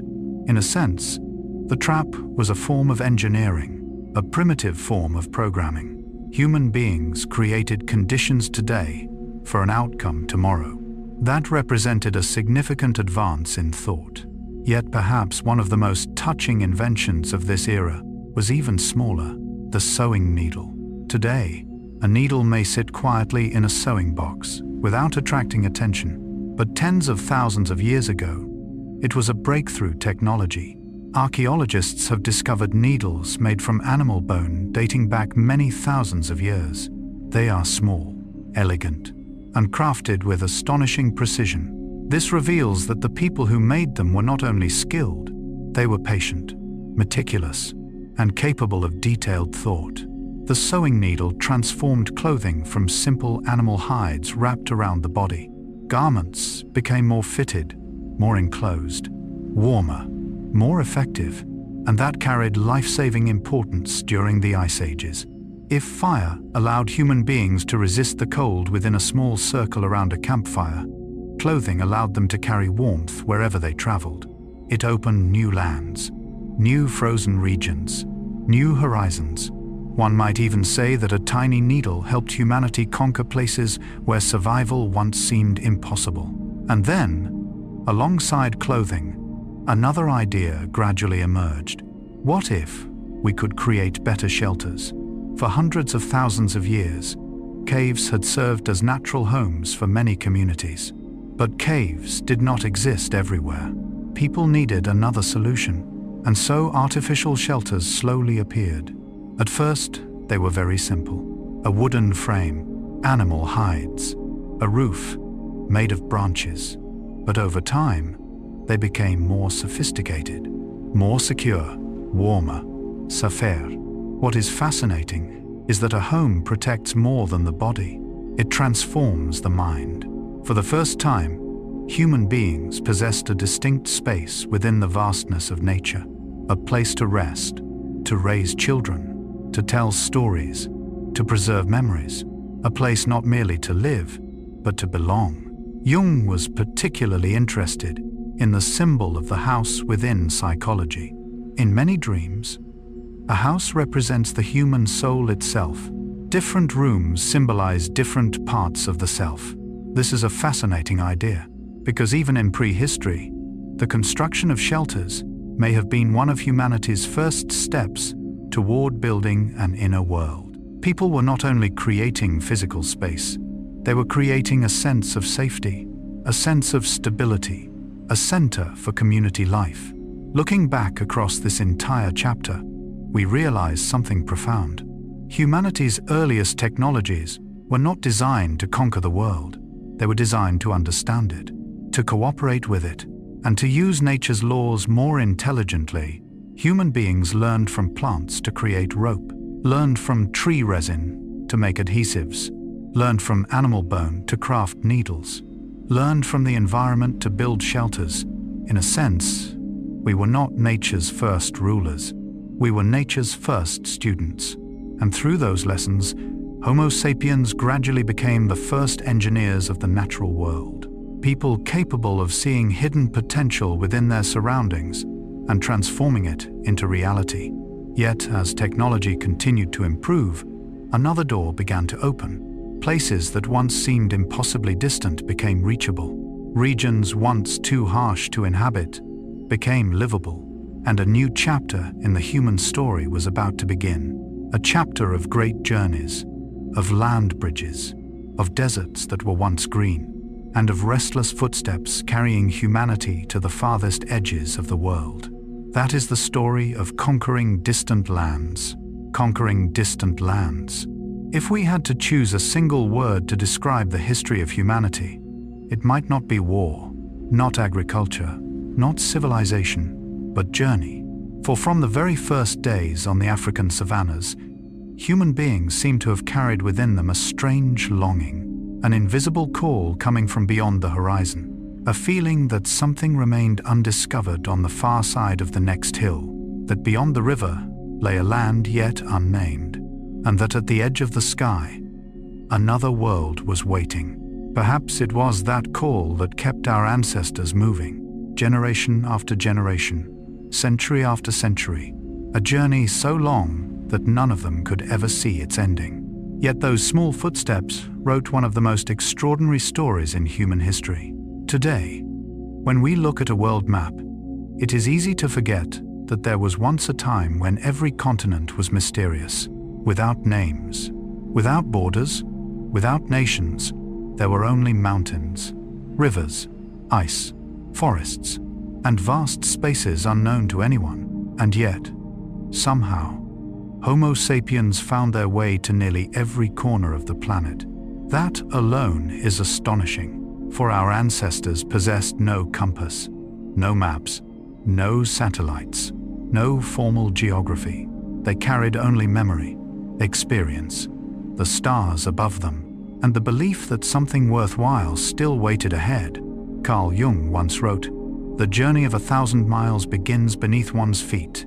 Although this phrase is more commonly attributed to Lao Tzu, the spirit that Jung repeatedly explored in his work is remarkably similar. Every great journey begins with a single individual stepping into the unknown. Within Jungian psychology, there exists a powerful archetype known as the wanderer. It is the part of every human being that longs to move beyond familiar limits, to explore the unknown, to seek new horizons. Perhaps that archetype emerged long before mythology, before religion, before literature. It appeared among prehistoric people who left familiar ground and ventured into lands no one they knew had ever seen.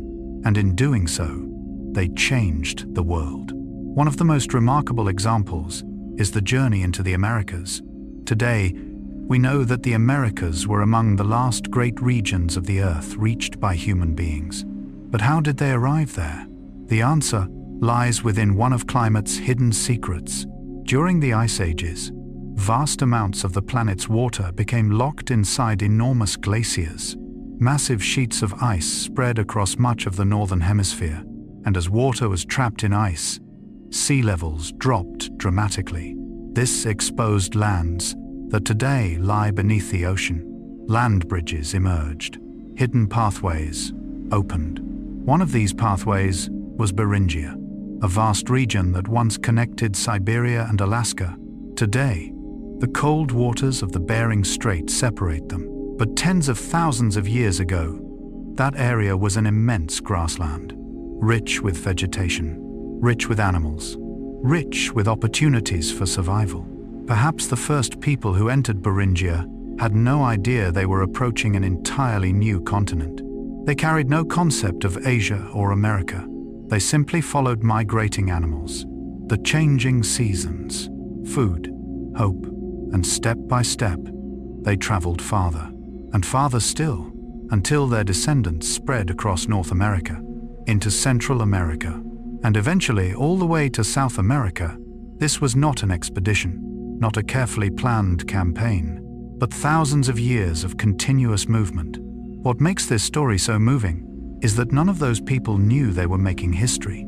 They did not think of themselves as explorers, or pioneers, or figures destined to be remembered. They simply lived. They simply kept walking. And sometimes, the most ordinary actions create the greatest transformations. Jung believed that growth always involves stepping into the unknown. He called this process individuation, a journey through which a person must leave behind what is familiar in order to discover the unexplored parts of themselves. Perhaps human history reflects the same pattern. We continually move beyond old limits, continually explore new territories, continually expand the map of the world, and continually expand the map of the mind. Yet Beringia is only one part of the story. For while some migration corridors opened, others closed. While some lands became more accessible, others grew harsher. The climate was always changing. The earth was always transforming. And those transformations created the invisible pathways that guided human history. That is the story we continue in the next part of our journey. A story in which the Sahara was once green and filled with lakes and rivers. A story in which climate opened and closed the doors of the world.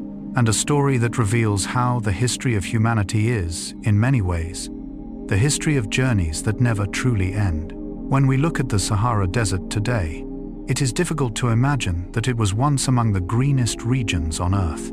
Endless dunes, arid landscapes, vast stretches of land where life seems almost absent. This is the image most people carry of the Sahara. Yet thousands of years ago, the story was very different. What is now golden sand once contained flowing rivers, large lakes, green grasslands, thriving animal populations, and human communities. Archaeologists have discovered rock carvings depicting giraffes, hippopotamus, crocodiles, cattle, creatures that seem impossible to imagine in the heart of a desert today. These images are like postcards from a vanished world, a reminder that the earth never stands still. Climate changes, environments change, and with them, human destiny changes as well. Perhaps this is one of history's greatest lessons. We often believe that human beings create history, yet sometimes it is nature that writes the opening chapters. A river appears, a migration corridor opens, a region becomes fertile, and people move toward it. Then, thousands of years later, the climate changes. The rivers shrink, the grass disappears, the desert expands, and people move again. The history of Homo sapiens is therefore not merely a history of decisions. It is also a history of adaptation, a history of responding to a living, changing planet. Carl Jung once wrote, "There is no coming to consciousness without pain." This is true not only for individuals, it is true for humanity as well. Every time the environment changed, our ancestors had to learn something new. They had to abandon old habits, search for new pathways, enter unfamiliar lands. And through that process, they became more flexible, more intelligent, more adaptable. Perhaps those hardships helped shape modern humanity itself. One fascinating aspect of prehistory is that migration corridors were never permanent. They were like doors, opening, closing, opening again, and disappearing once more. When sea levels fell, land bridges emerged. When the oceans rose, they vanished beneath the waves. When climates became wetter, barren lands transformed into grasslands. When climates dried, those pathways disappeared. Seen this way, human history resembles an endless conversation with nature. Nature asks a question. Human beings search for an answer. Nature changes the rules. Human beings change their strategy. And from that interaction, the entire story of evolution unfolds. Imagine a prehistoric family standing at the edge of an unfamiliar land. Before them stretches a horizon no one in their community has ever seen. Behind them lies the place they once called home. They do not know what awaits them. They do not know whether there will be food, water, safety, or danger. Yet they continue forward.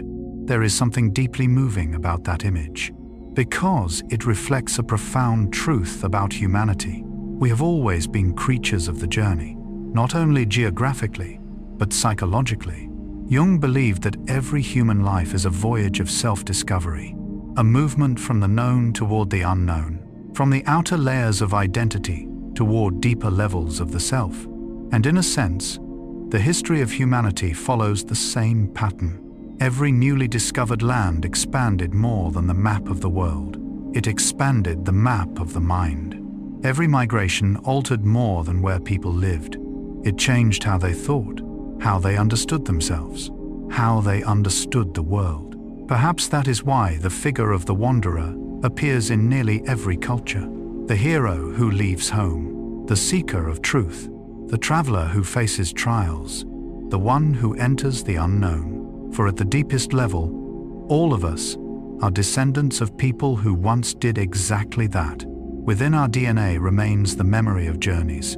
Within our souls remains the call of the horizon, the curiosity that urges us to explore, to learn, to understand more of the world around us.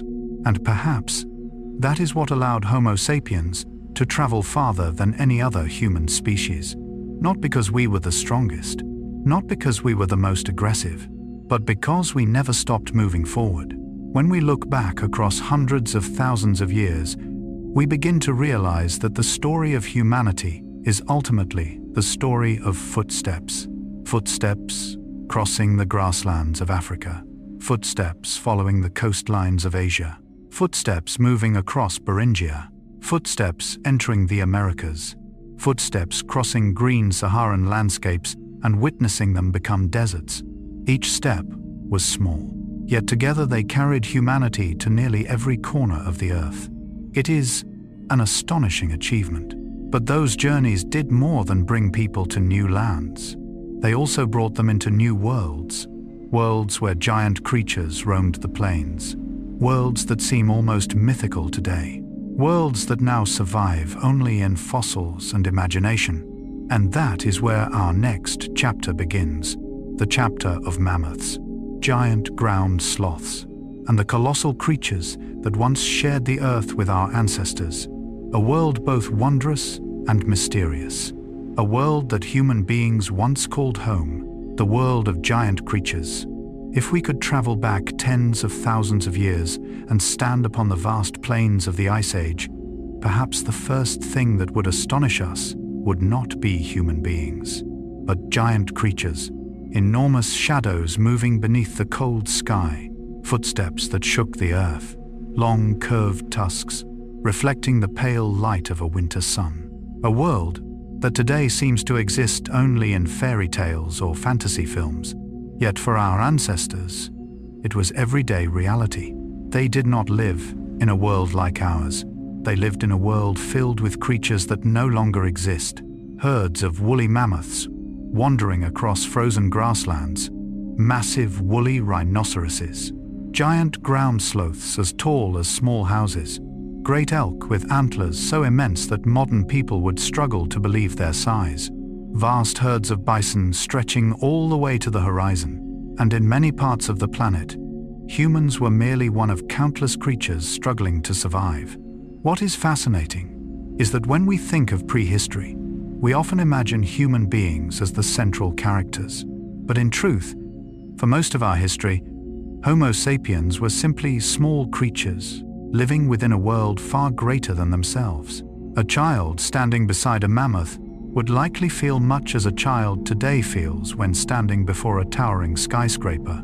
A sense of grandeur, a sense of awe, a sense of reverence. All of those emotions may have existed long before human beings learned how to put them into words. Carl Jung believed that the archetypal images within the human mind often arise from the deepest experiences of our ancestors. He wrote, "The archetype is a tendency to form such representations of a motif. Perhaps many images of gigantic monsters found in later mythology were not entirely products of imagination. Perhaps they were distant echoes of an age when human beings truly lived among giants. When children grew up beneath the shadows of mammoths, when hunters faced creatures many times larger than themselves, when nature appeared both magnificent and terrifying, in that world, hunting was not merely a way to obtain food. It was the greatest test of survival. Imagine a group of hunters tracking a herd of mammoths. No firearms, no metal weapons, no machines, only stone-tipped spears, ropes, experience, and cooperation. An adult mammoth could weigh several tons. Simply getting close enough to attack was already an act of extraordinary courage. Yet our ancestors accomplished it, not through physical strength, but through collective intelligence. They studied the landscape, used the wind to their advantage, predicted migration routes, built traps, coordinated their actions. It is one of the clearest examples, showing that the success of humanity was never based on individual strength, but on the ability to work together. Jung often emphasized that human beings never truly exist as completely independent individuals. Our nature is inherently communal. Perhaps the great hunts of the megafauna are among the most vivid demonstrations of this truth. No one could bring down a mammoth alone. No one could face a giant world alone, but a group could. A community could. And those hunts provided more than food. They created bonds, stories passed down through generations, lessons of survival, rituals, collective memories. Perhaps it was around the fires following a successful hunt that the first myths were born. Stories of courage, stories of giant beasts, stories of challenges that human beings had overcome. Over time, the boundary between memory and mythology slowly began to blur, and the world of giant creatures entered the imagination of humanity. Yet there is something even more thought-provoking. For today, all of those creatures are gone. The plains once filled with mammoths now hold only fossils. The giant ground sloths no longer walk the earth. The creatures that once dominated entire landscapes survive only in museums and history books. What happened to them? Why did a world once so rich and abundant disappear? It is one of the greatest questions in archaeology and paleontology, a question that scientists continue to debate even today. And it is this question that leads us into the next part of our story, where we explore the decades-long debate surrounding the extinction of the giant animals. Did the climate change too quickly?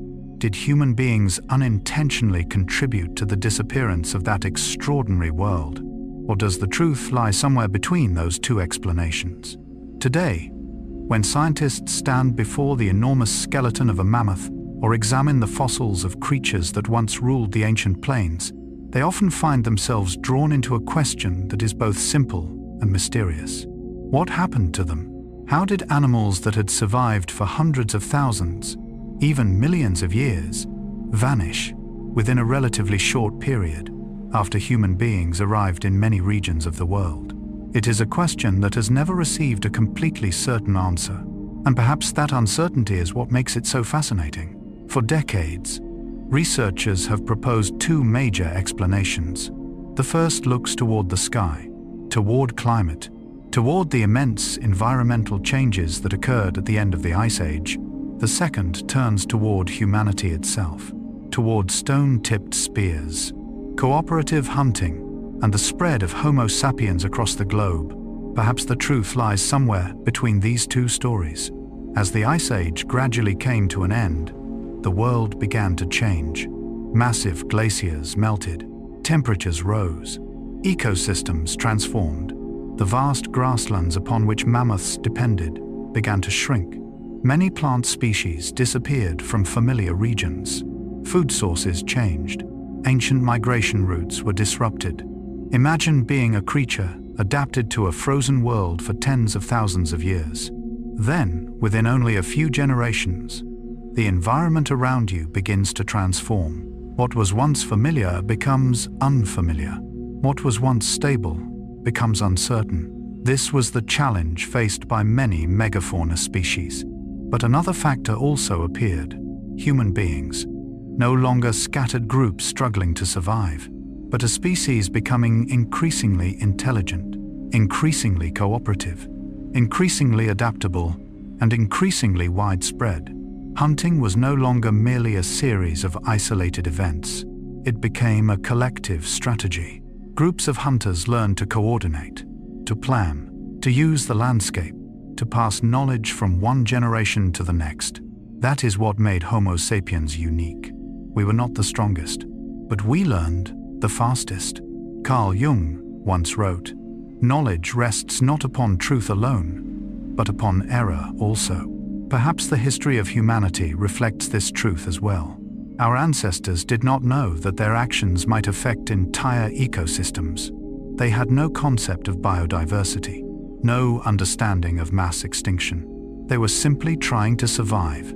Yet sometimes, small actions repeated over thousands of years create consequences far greater than anyone could imagine. Today, many scientists believe that neither climate nor humans alone caused the disappearance of the giant animals. Rather, it was the combination of both. Climate weakened them.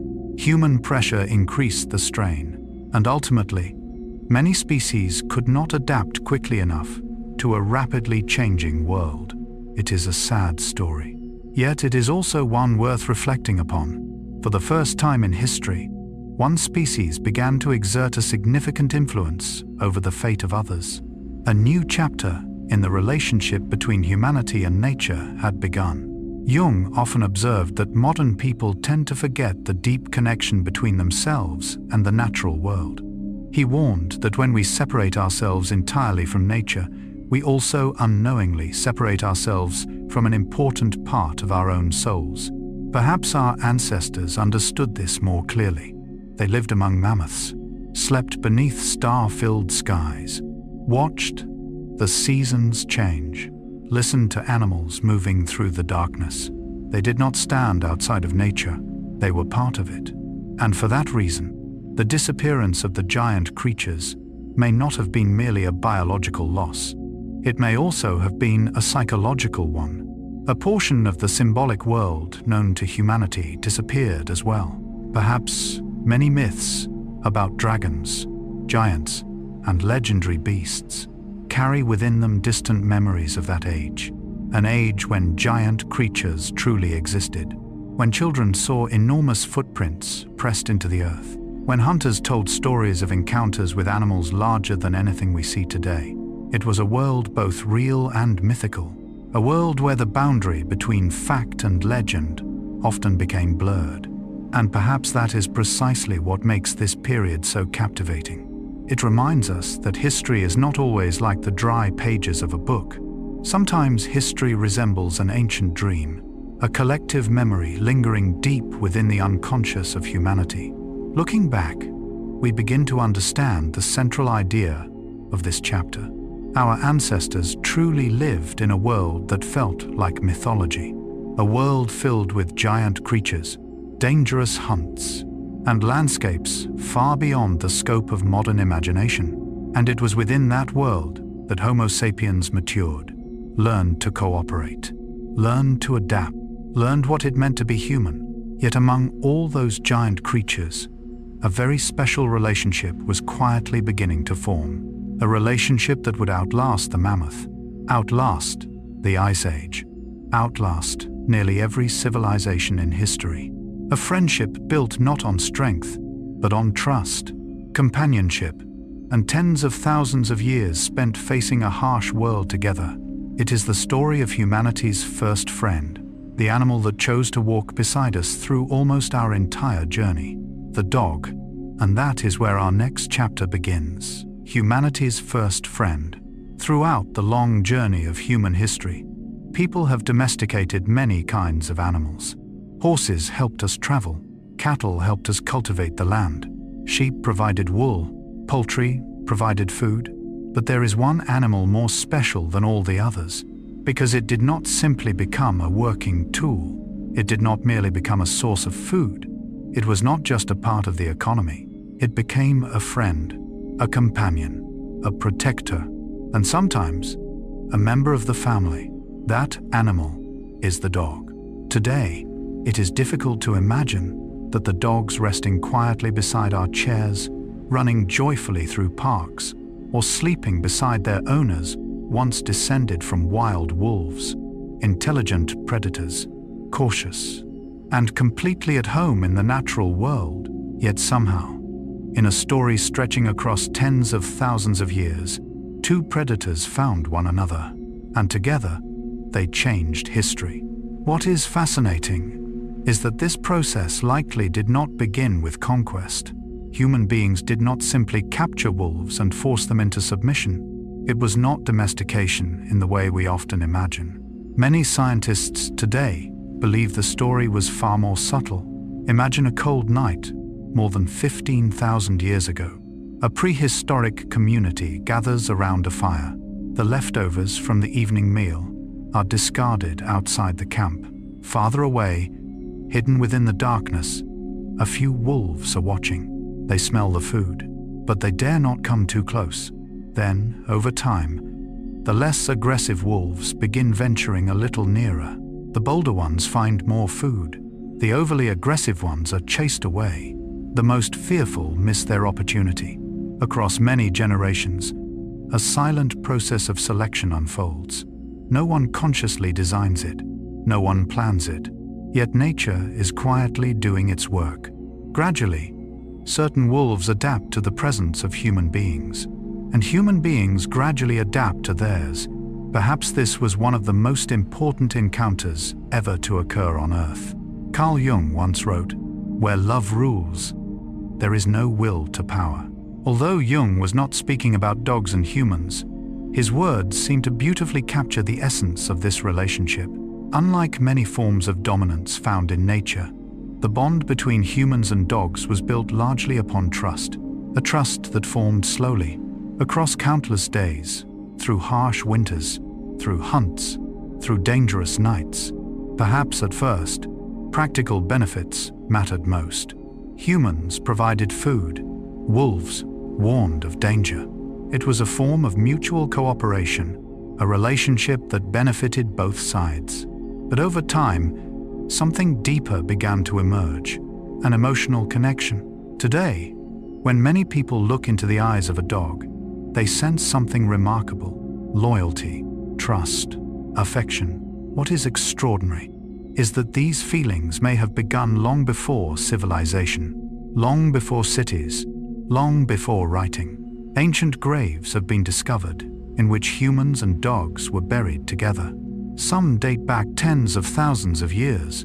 This tells us that dogs were more than tools. If they had been merely tools, they would not have been buried beside people. If they had been nothing more than hunting assistants, they would not have appeared in humanity's final rituals.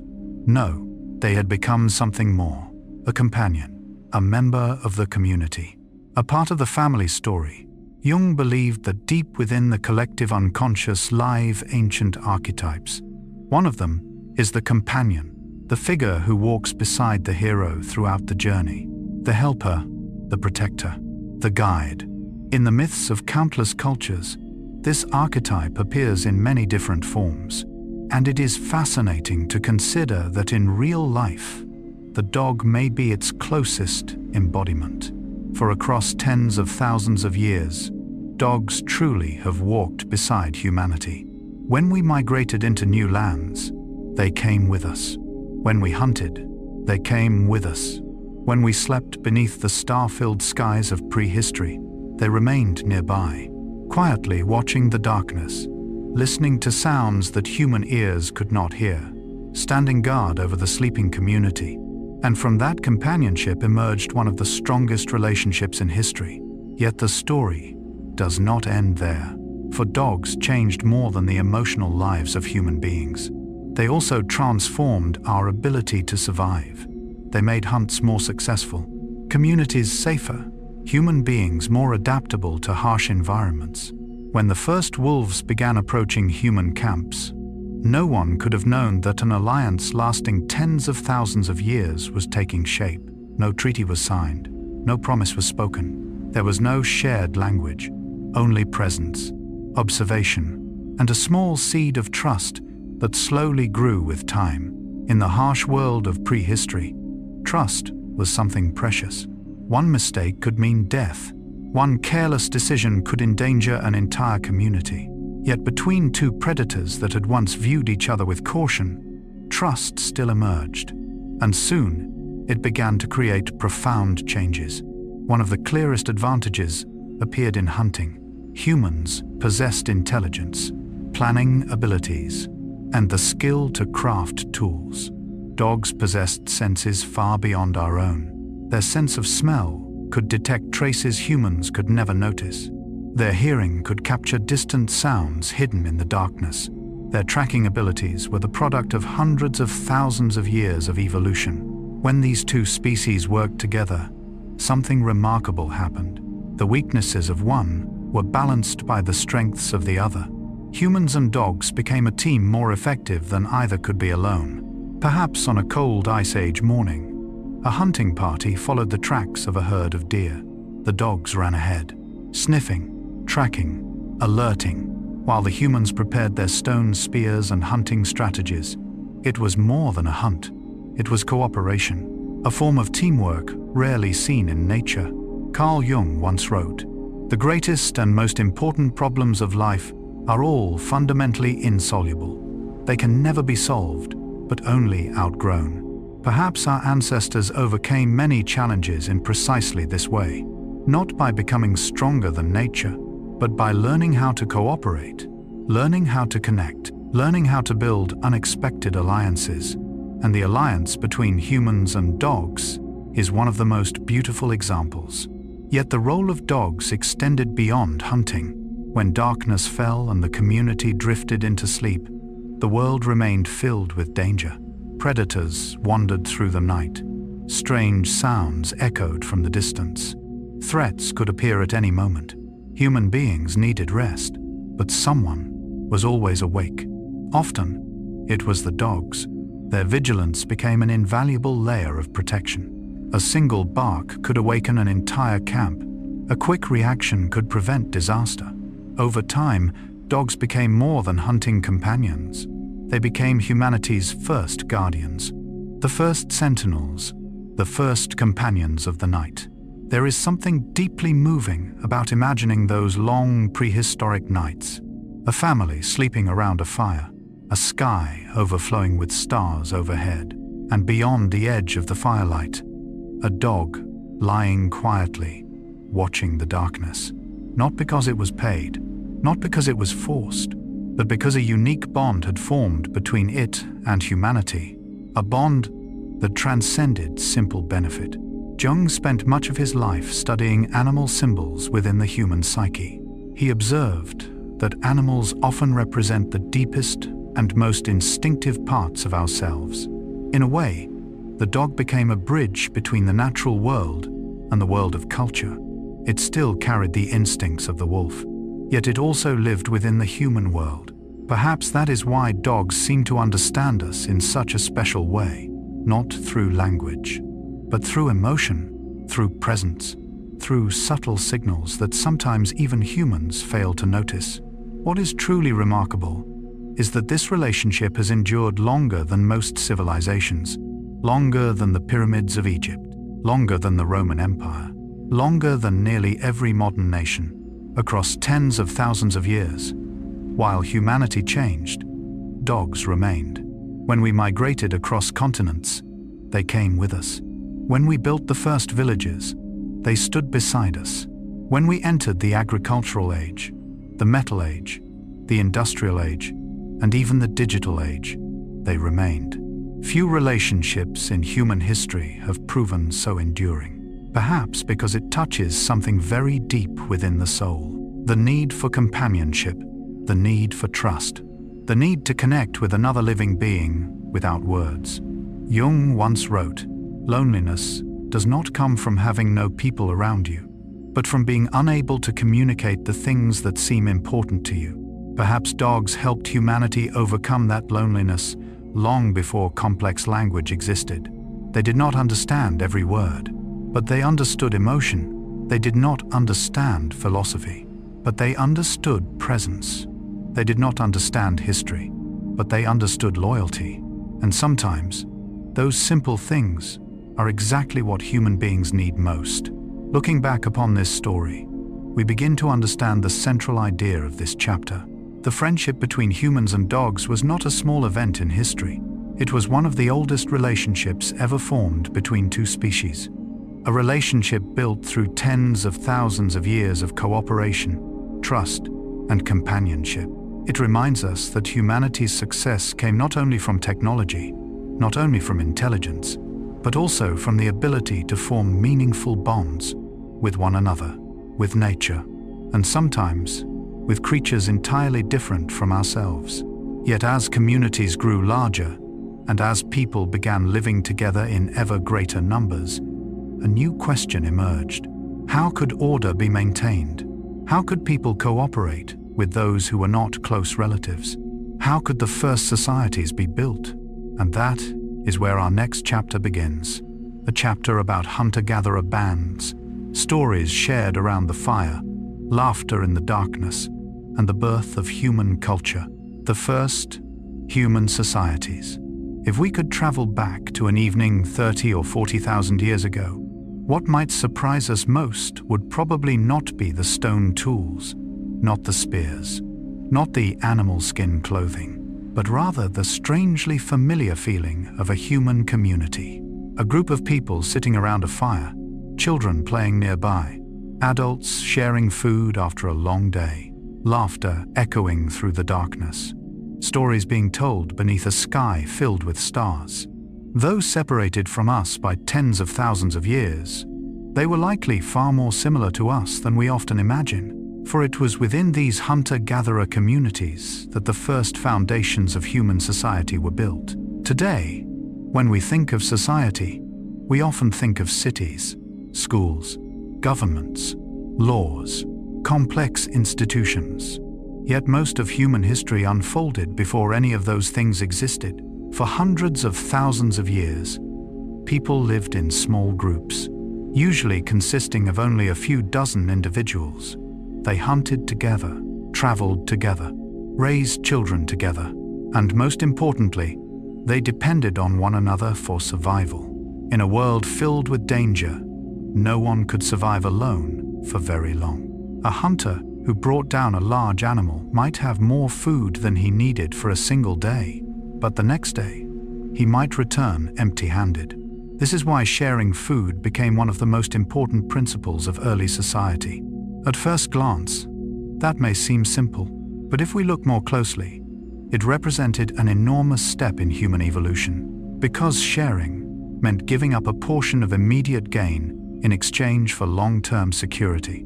Today I share with you, tomorrow you share with me. Gradually, a network of trust emerges, an invisible network, yet stronger than any stone wall. Carl Jung once wrote, "The least of things with a meaning is worth more in life than the greatest of things without it." Perhaps communal meals around the fire were exactly such moments. They were not merely about eating. They were affirmations that each person belonged, that no one was left behind. That survival itself was a collective effort. What is fascinating is that as communities became more complex, they also needed ways to maintain order. Yet they had no laws, no courts, no police. So what kept society functioning? The answer may surprise modern people: reputation, and sometimes even gossip. In small communities, everyone knew one another. Who was generous? Who was selfish? Who could be trusted? Who regularly broke promises? This information traveled through daily conversations. through stories told around the fire, through seemingly ordinary remarks. Over time, reputation became a kind of invisible law. Someone with a good reputation was trusted more, cooperated with more often, supported more readily by the community. Someone who repeatedly behaved irresponsibly might find themselves isolated.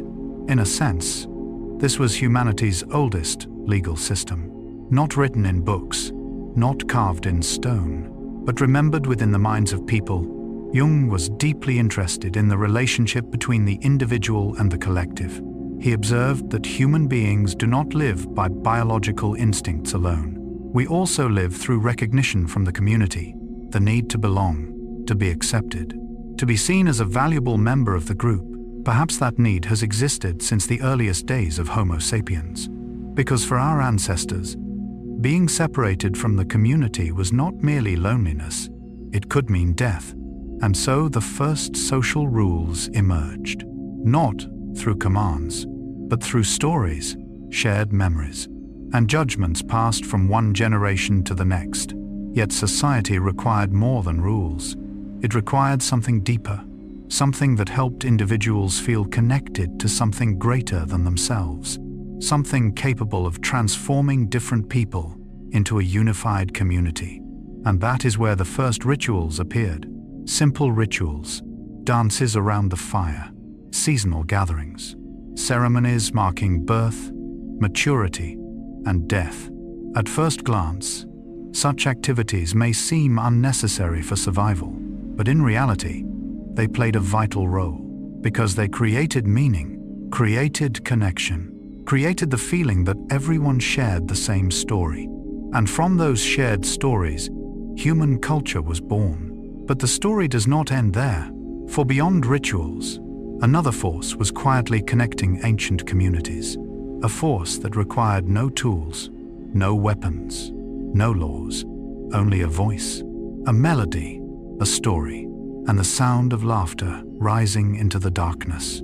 As night settled over the vast prehistoric grasslands, when the day's hunting was finished and children slowly drifted to sleep beside the fire, something remarkable began to happen. Not hunting, not tool-making, not preparing food, but something belonging to the soul. Human beings began telling stories. Long before writing existed, stories were already alive, passed from one pair of lips to another, from one generation to the next, not recorded on paper, not carved into stone, but preserved within collective memory. An elder recounting the greatest hunt of his life, a mother telling her child about spirits that protected the forest, a hunter describing distant lands beyond the mountains. Every story carried more than information. It carried values, experience, beliefs, and identity. Today, we often think of storytelling as entertainment, but for our ancestors, storytelling was a survival technology. A child could learn to avoid danger through a story. A generation could inherit wisdom without repeating the mistakes of those who came before. A community could maintain unity through shared memories. Carl Jung believed that human beings understand the world through symbols, myths, and stories. For him, myths were not meaningless fiction. They were the language of the soul. Perhaps the first stories told around ancient fires served exactly that purpose. They helped people understand the world, but more importantly, they helped people understand themselves. Within every story lived familiar figures: the hero, the mother, the protector, the trickster, darkness, light. These images appear throughout the world, even among cultures that never met one another. This led Jung to believe they emerged from the deepest layers of the collective unconscious, a shared inheritance belonging to all humanity. And perhaps it was around those prehistoric fires that these archetypes were first spoken into existence. Yet the first human societies were not built only upon stories. They also had music. Imagine a quiet night, a gentle wind moving across the grasslands, sparks rising into the dark sky. Someone begins tapping a rhythm on a piece of wood. Another begins to sing. Soon others join in. No one knows exactly what the first songs sounded like, but they almost certainly existed, for music appears in every known human culture. It is so universal that it seems woven into the very fabric of human nature. Music possesses a remarkable power. It synchronizes emotion, synchronizes movement, synchronizes souls. When many people sing together, they cease to feel entirely separate. They become part of something larger. Perhaps that is why music appears in rituals, in weddings, in funerals, in communal gatherings, from tens of thousands of years ago to the present day. And then there is something else often overlooked in the story of human evolution: laughter. Today we laugh so often that we rarely stop to think about it. But for our ancestors, laughter may have been one of the most powerful social tools of all. It reduced tension, resolved conflict, built trust, helped strangers feel closer to one another. In a dangerous world, the ability to create joy may have been far more important than we realize. A community that laughed together was often a community that stayed together, and a community that stayed together had a greater chance of survival. This leads us to a profound realization. When we think about prehistory, we tend to focus on tools, weapons, hunting, survival. But perhaps the things that truly made us human were found elsewhere, in songs, stories, rituals, laughter, those seemingly impractical things that gave birth to culture. That is the great difference. Many animals cooperate, some communicate, some even possess complex social structures, but only humans create shared worlds through symbols. Only humans live inside stories.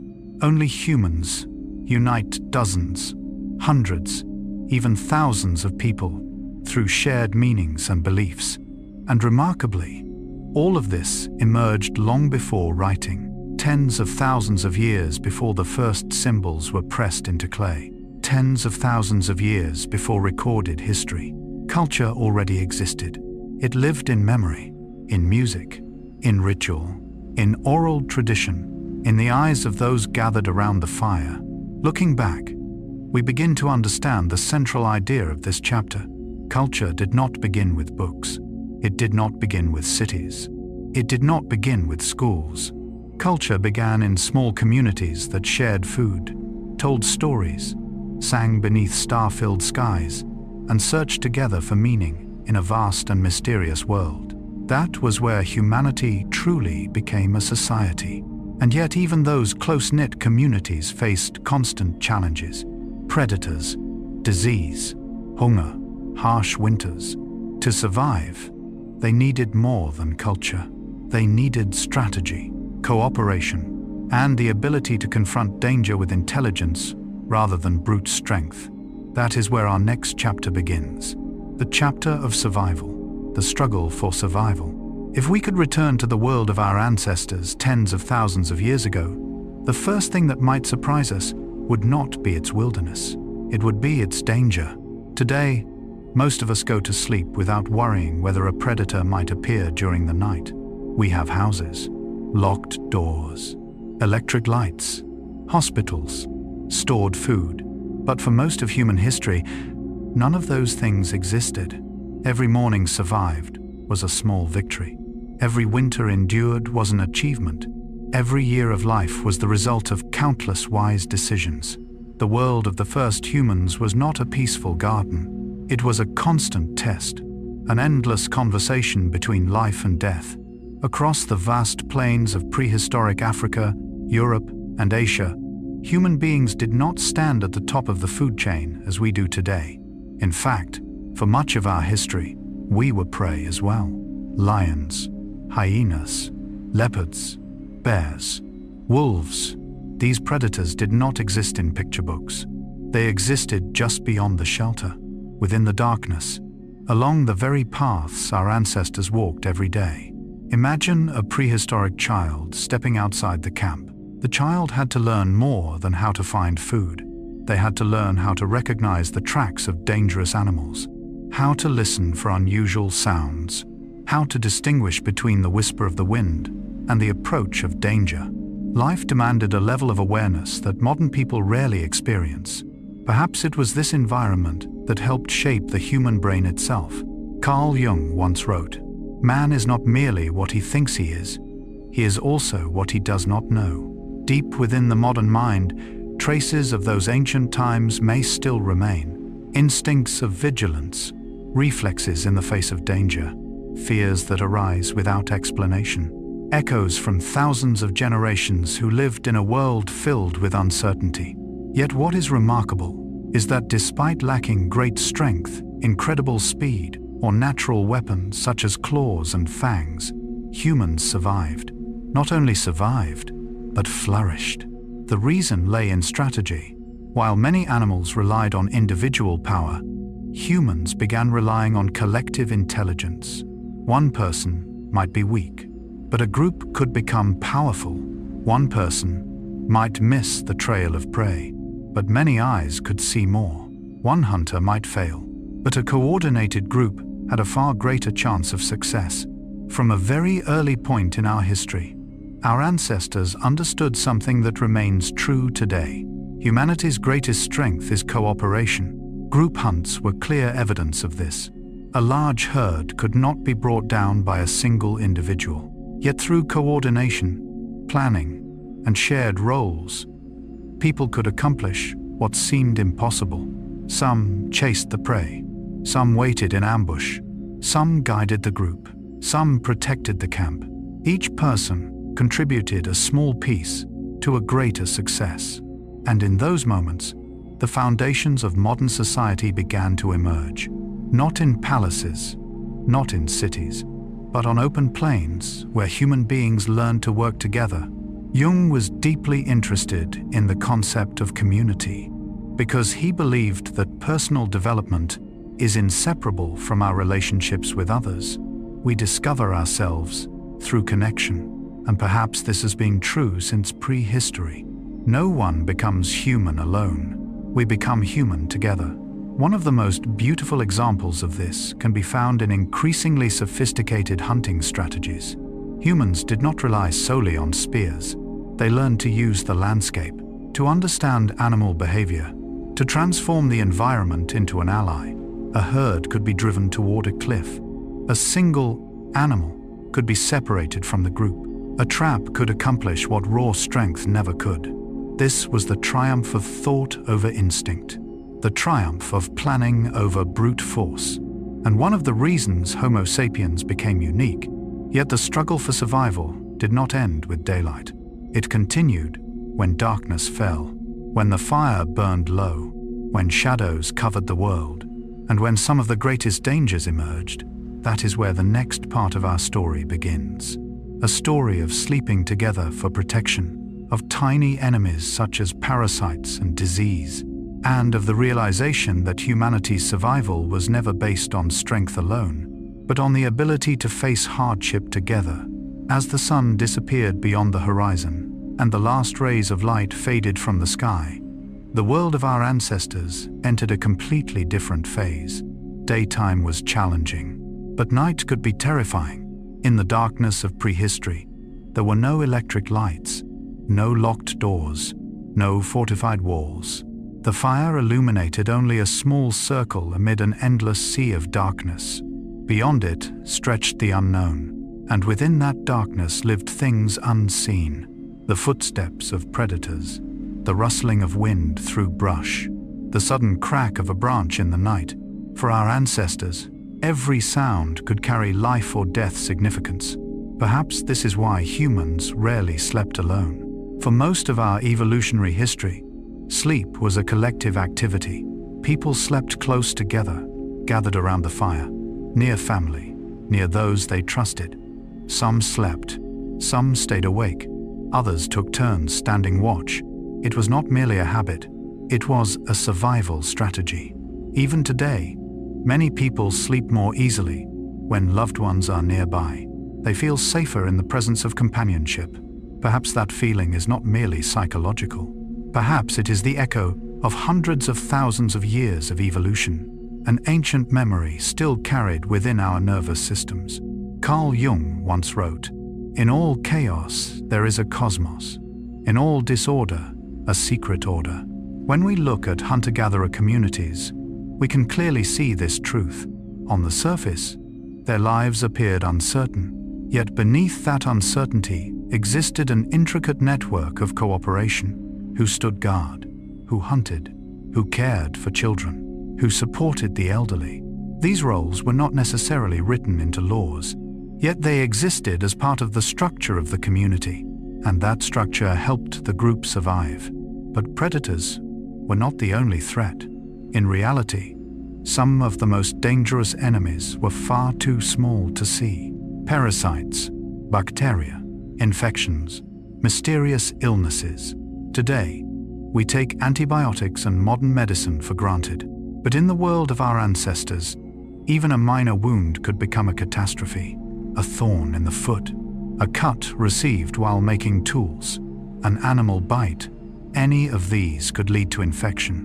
What is remarkable is that humanity endured despite all these dangers, partly because our bodies developed powerful immune systems, but also because of community. Archaeological evidence reveals that many severely injured people survived for years after their injuries. Broken bones healed. Individuals who could no longer hunt were still fed. The elderly continued living within the group. Such survival could only have been possible because others cared for them. It is a deeply moving discovery, because it shows that compassion has been part of human nature from the very beginning. In the natural world, individuals who can no longer contribute often struggle to survive, but humans chose a different path. We help one another, we care for the vulnerable, we invest in the lives of others, and this became one of humanity's greatest evolutionary advantages. Jung believed that beneath individual differences exists a profound connection shared by all people. He called it the collective unconscious, a psychological layer where humanity shares its deepest experiences. Perhaps empathy emerges from this ancient source, a recognition that my survival is connected to yours, that I do not truly exist apart from the community. This truth becomes most visible during difficult times, when predators appear, when disease spreads, when food becomes scarce.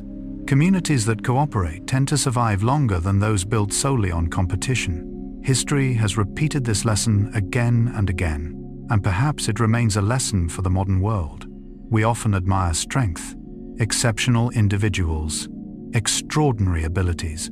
Yet when we look deeply into human evolution, we discover that what allowed Homo sapiens to succeed was not muscle, not speed, not size, but the ability to work together.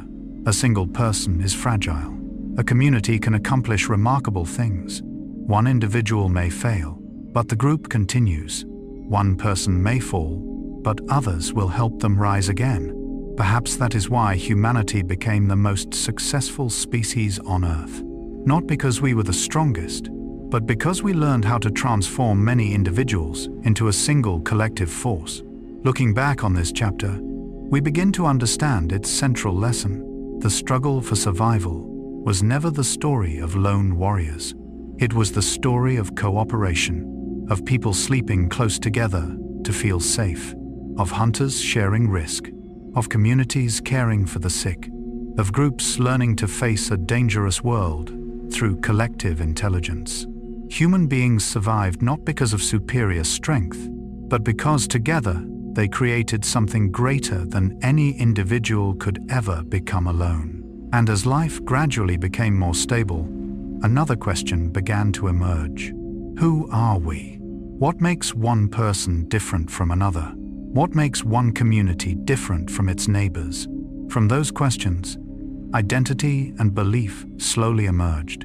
Tattoos, adornment, rituals, songs, symbols carrying meanings deeper than survival alone. And that is where our next chapter begins. The chapter of identity and belief among the first humans. Identity and belief. There is a fascinating question that archaeologists often ask when they examine humanity's oldest artifacts. It is not, what did they eat? Not, how did they hunt? Nor, where did they live? Instead, it is another question, a much deeper one. When did human beings begin to ask who they were? When did a creature focused solely on survival begin to desire recognition, to be remembered, to express something about itself to the world?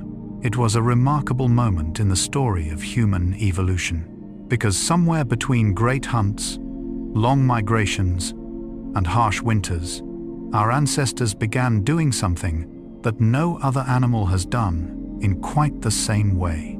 They began creating meaning. They began building identity. They began telling the world who they were. One of the earliest signs of this transformation appeared upon the human body itself. Tattoos, ritual scars, marks created not for healing, not for hunting, not for immediate survival, but to symbolize something deeper. Perhaps they marked the transition into adulthood. Perhaps they represented membership in a community. Perhaps they were evidence of courage. Or perhaps they were declarations that an individual belonged to a story greater than themselves. Today, when we see a tattoo, we often think of personal preference. But in the ancient world, marks upon the body frequently carried sacred meaning. They were language, memory, identity inscribed directly into the skin. Carl Jung once wrote, "Your vision will become clear only when you can look into your own heart. Who looks outside dreams, who looks inside awakes." Perhaps these markings were part of that awakening, an early attempt to answer one of humanity's oldest questions. Who am I? Not merely a creature, not merely a member of the group, but an individual carrying a unique meaning. And alongside tattoos and ritual scars, another world began to emerge, the world of adornment. Archaeologists have discovered beads crafted from shells, animal bones, and precious stones dating back tens of thousands of years. What is remarkable is that many of these materials traveled great distances. This means their creators invested enormous effort, great amounts of time, and extraordinary skill, simply to make something that did not directly help them obtain food. At first glance, this may seem irrational, yet it reveals something profoundly important. Human beings do not live by material needs alone. We live by meaning. A necklace can tell a story. A bracelet can signify status.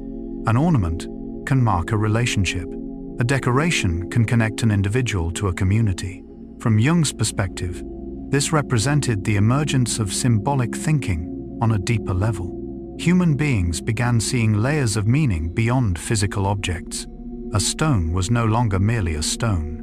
It could become a symbol of memory. A bracelet was no longer merely decoration.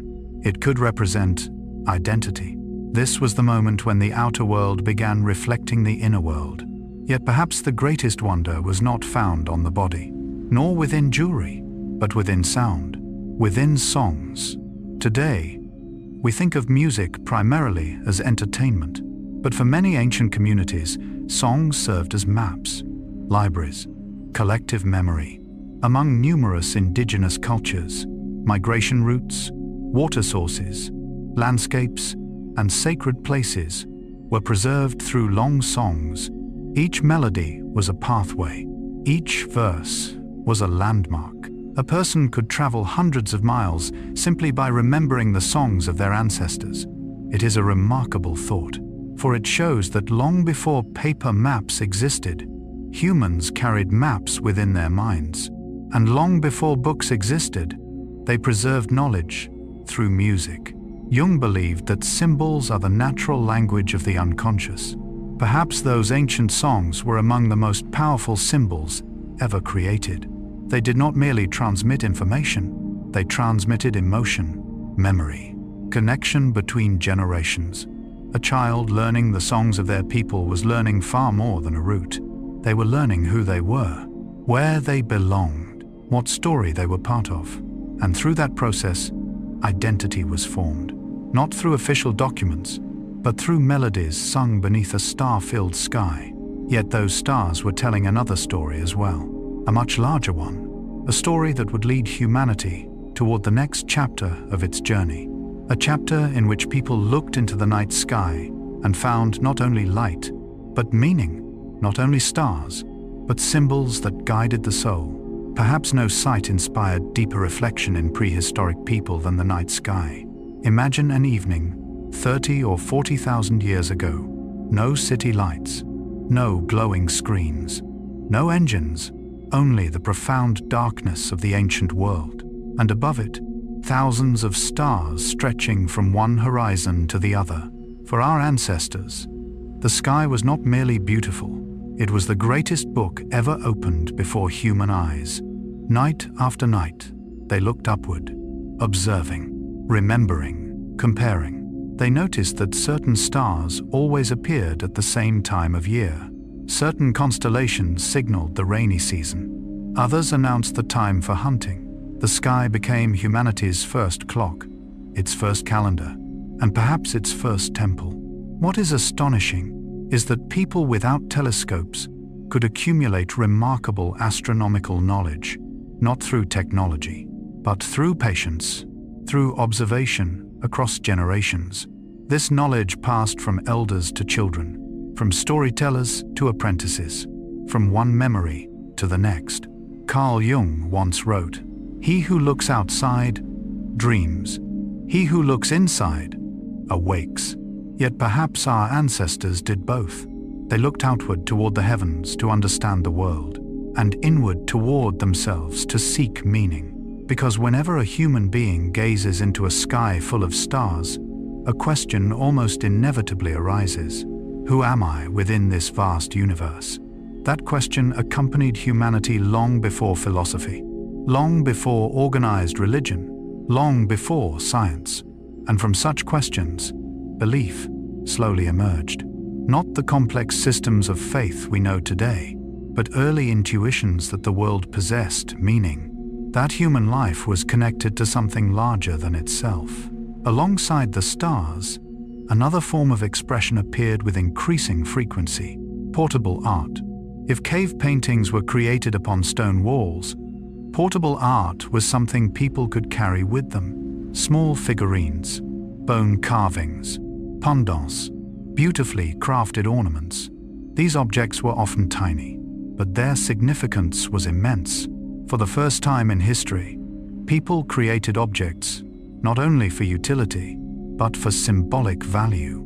A pendant might represent a family, a symbol might represent a tribe, an ornament might preserve the memory of a loved one. These objects reveal that the human mind had entered a new stage. We were no longer living solely within the material world. We had begun living within a world of meaning. Jung devoted much of his life to studying such symbols. He discovered that across cultures, human beings consistently create images representing experiences that are difficult to express with words. The symbols differ in form, yet often reflect the same psychological needs: the need to belong, the need to be remembered, the need to find one's place in the world. Perhaps that is why ancient ornaments still move us today. They are not merely archaeological artifacts. They are messages sent across tens of thousands of years, whispers from people who lived long before us. They wanted to be seen, to be remembered, to leave behind evidence of their existence.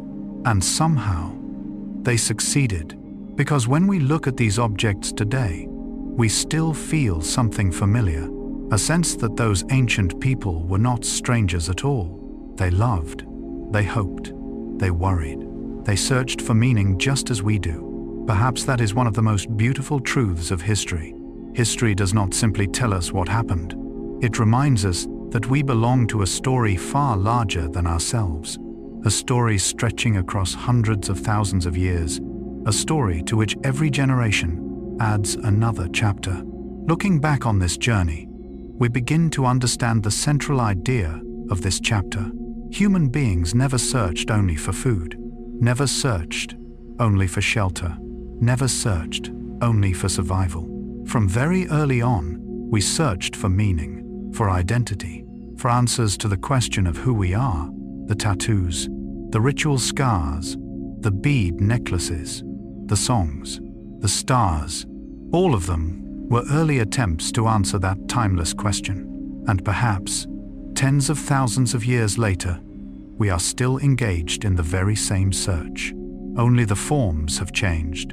Yet from those small symbols carried upon the body, humanity soon began creating larger expressions: handprints upon stone, paintings deep within caves, images that reflected not only personal meaning, but the inner world of humanity itself. This was the moment when art truly found its voice, the moment when the human soul left its first lasting mark upon history.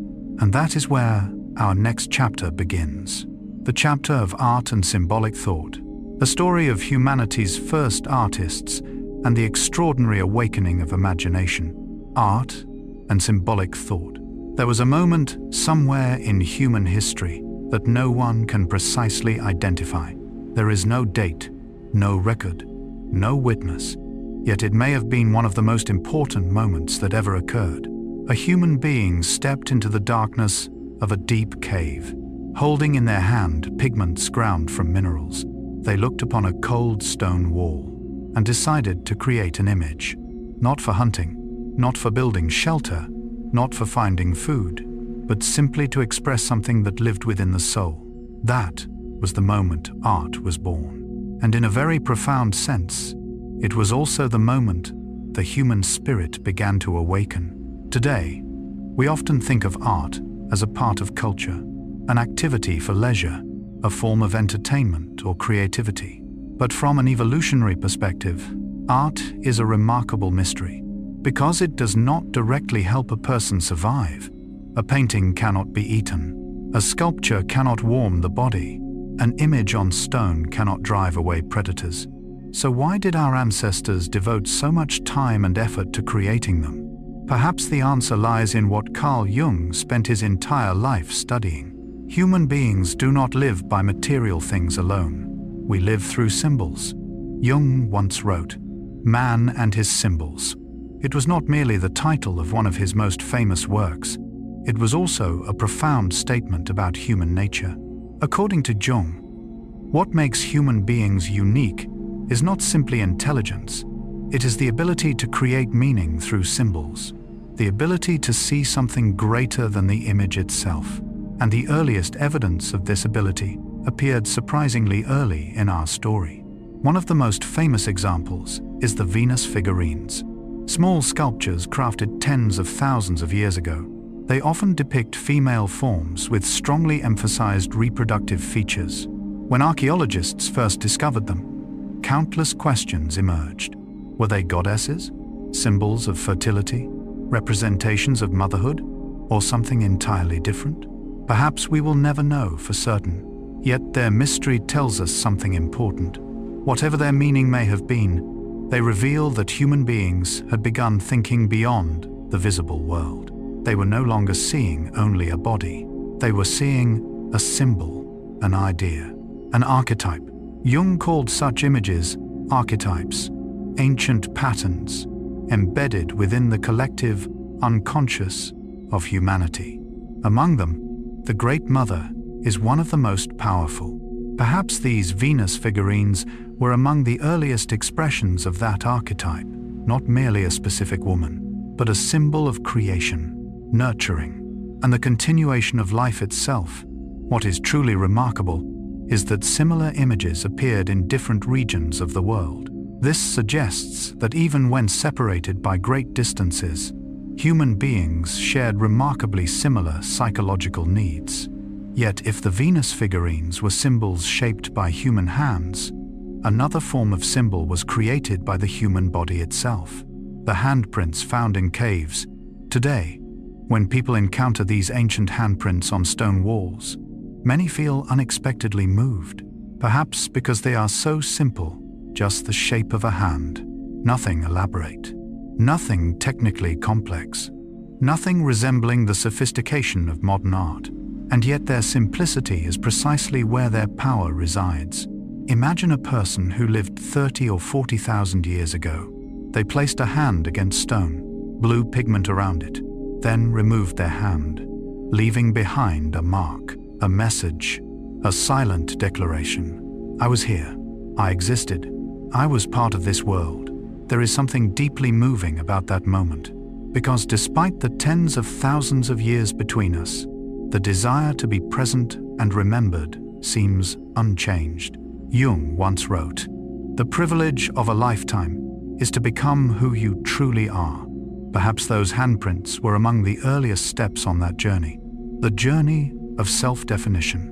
The journey of leaving a unique mark upon a vast world. Yet the handprints were only the beginning. Deep within ancient caves existed other images. Herds of horses, great bison, majestic deer. Animals painted with astonishing vitality. And those paintings lead us into the next chapter of the story. A chapter in which art becomes more than evidence of existence. It becomes a doorway into the imagination of humanity's first artists. If the handprints in caves were the first whispers of the human self, prehistoric paintings were the moment the soul began to speak. Today, when visitors enter famous caves such as Lascaux or Chauvet, many experience the same feeling, wonder, not because of the painting's age, but because of their beauty.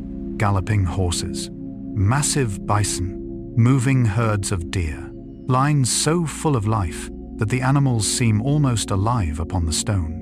What is astonishing is that these works were created tens of thousands of years ago by people who had never attended an art school, never visited a museum, never even possessed the modern concept of an artist. And yet they produced images that continue to move us deeply, which leads us to ask, what inspired them? Why, after exhausting days of hunting and surviving, did they still choose to paint? Perhaps because art has never been mere decoration. It is a profound need of the human spirit. Carl Jung once wrote, "The creation of something new is not accomplished by the intellect, but by the play instinct acting from inner necessity." Perhaps this is exactly what happened inside those ancient caves. The first artists did not paint because they were instructed to do so. They painted because something within them wished to be expressed. An image, a memory, an emotion, a dream, or perhaps a symbol beyond the reach of ordinary language. This idea aligns closely with Jung's understanding of art. He believed that many works of art emerge not only from conscious thought, but from deeper layers of the psyche, from the unconscious, from ancient archetypes shared by all humanity. When an artist creates, they sometimes bring to the surface images they do not fully understand themselves. Perhaps the cave artists were doing exactly that. They were not merely copying the external world. They were attempting to express something about the world within, and to do so, they needed color. What is fascinating is that humanity's first colors did not come from stores, nor from laboratories. They came from nature. Red ochre, black charcoal, manganese minerals, yellow earth pigments. Simple materials carefully ground and mixed with water or animal fat to create paint. Even this process reveals extraordinary creativity. Human beings were not merely observing the world, they were learning how to transform it, learning how to take natural materials and give them new meaning. A stone was no longer simply a stone, it became color. A piece of charcoal was no longer merely the remains of a fire, it became a storytelling tool. This represented a major step in symbolic thought, because from that moment forward, people began seeing possibilities hidden within things, not merely what existed, but what could be created. That is the essence of imagination, and imagination may be humanity's greatest superpower. An animal may see a stone wall, a human being can see a painting upon that wall. An animal may see red ochre, a human being can see an entire herd of bison emerging from its color. An animal lives within the present moment. Human beings began living in a world of images, symbols, and possibilities. Jung believed this was one of the most important turning points in human development, because once people could imagine what did not yet exist, they were no longer completely limited by immediate reality. They could imagine the future. Imagine myths, imagine stories, imagine themselves. And from that ability, the foundations of civilization slowly emerged. When we look at prehistoric paintings today, we sometimes forget something important. Behind every brushstroke stood a human being, someone who lived, who loved, who feared, who hoped, who sat beneath the same star-filled sky that we see today. A person who may not have known writing, but understood beauty. A person who may not have known science, but felt wonder toward the world. A person who may not have known philosophy, but had already begun asking profound questions about existence.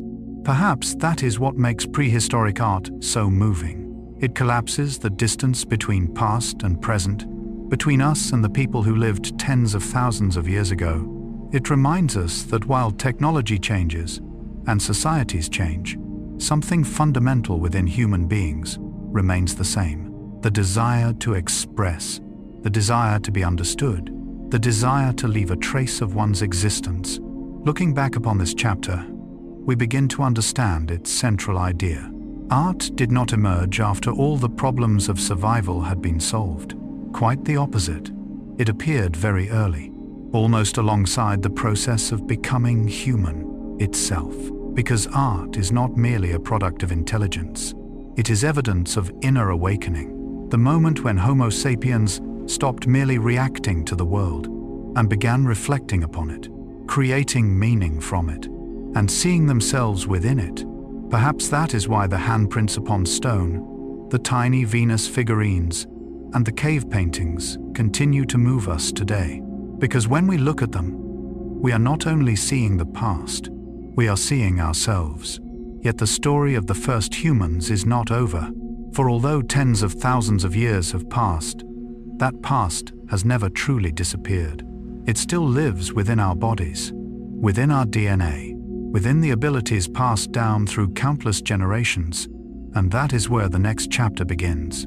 The chapter of the living legacy within us, a journey into the ways ancient humans still exist inside every cell of the modern body.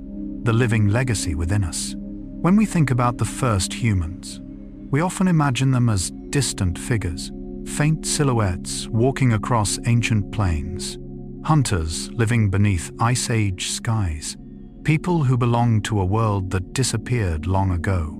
We look at them the way we look at an old story, a chapter that has closed, an era that has ended. But the strange thing is that history does not work that way. The past does not truly disappear. It does not rest quietly beneath the earth. It does not sleep inside fossils. It is not locked away in museums. It is still alive, right now, within each of us, in every cell, in every breath, in every strand of DNA we carry from the moment we are born. Perhaps this is one of the most extraordinary discoveries of modern science. For centuries, people believed that ancient human species such as the Neanderthals had vanished completely. They appeared, they lived, and then they became extinct. The story seemed to end there. But when DNA sequencing technology advanced, an unexpected truth emerged. Neanderthals did not disappear entirely. A part of them still remains within us. Genetic studies have shown that most people living outside Africa today carry approximately 1 to 2% Neanderthal DNA. At first glance, that number may seem small, but consider what it truly means. It means that tens of thousands of years ago, our Homo sapiens ancestors encountered Neanderthals. Not only encountered them, but lived alongside them, connected with them, and left genetic traces that continue to this very day. Suddenly, history is no longer a story about them and us. It becomes a story about us, because part of them still lives within the modern human body. Carl Jung once wrote, "I am not what happened to me. I am what I choose to become." Yet Jung also believed that human beings carry the past within themselves. Not only their personal past, but a collective past as well. He called it the collective unconscious, a deep layer of the psyche where humanity's ancient memories continue to exist. Today, genetics seems to tell a remarkably similar story in its own way. Beneath modern skin, beneath cities and technology, we still carry traces of hundreds of thousands of years of evolution. And Neanderthals are not the only example.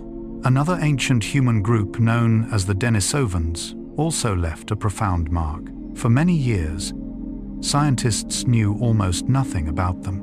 Their existence was first identified from a tiny fragment of bone discovered in a cave in Siberia. Yet from that small fragment, an entire forgotten chapter of history slowly emerged. They once existed. They once inhabited vast regions of Asia, and they too encountered Homo sapiens. Not only encountered them, but left part of their legacy within modern people. One of the most remarkable examples can be found on the Tibetan Plateau, one of the harshest environments humans have ever inhabited. Thin air, low oxygen levels, extreme conditions.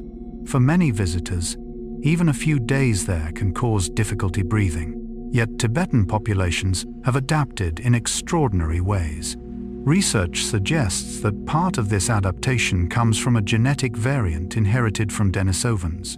In other words, part of humanity's ability to survive atop the highest mountains on Earth may come from an ancient human lineage that vanished long ago. There is something deeply meaningful in that realization, because it reminds us that evolution is not a straight line. It is not a story of one species winning while all others disappear. It is a complex web of encounters, exchanges, and blending, like rivers joining together before continuing onward, like stories intertwining across countless generations. Jung believed that every individual is the result of countless layers of psychological history built upon one another. Perhaps the same is true of the body. We are the result of countless layers of biological history. Those layers never truly disappear. They simply become part of who we are.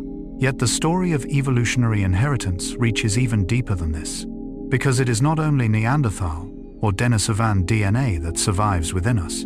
Even the ordinary features we take for granted are the result of a journey spanning tens of thousands of years.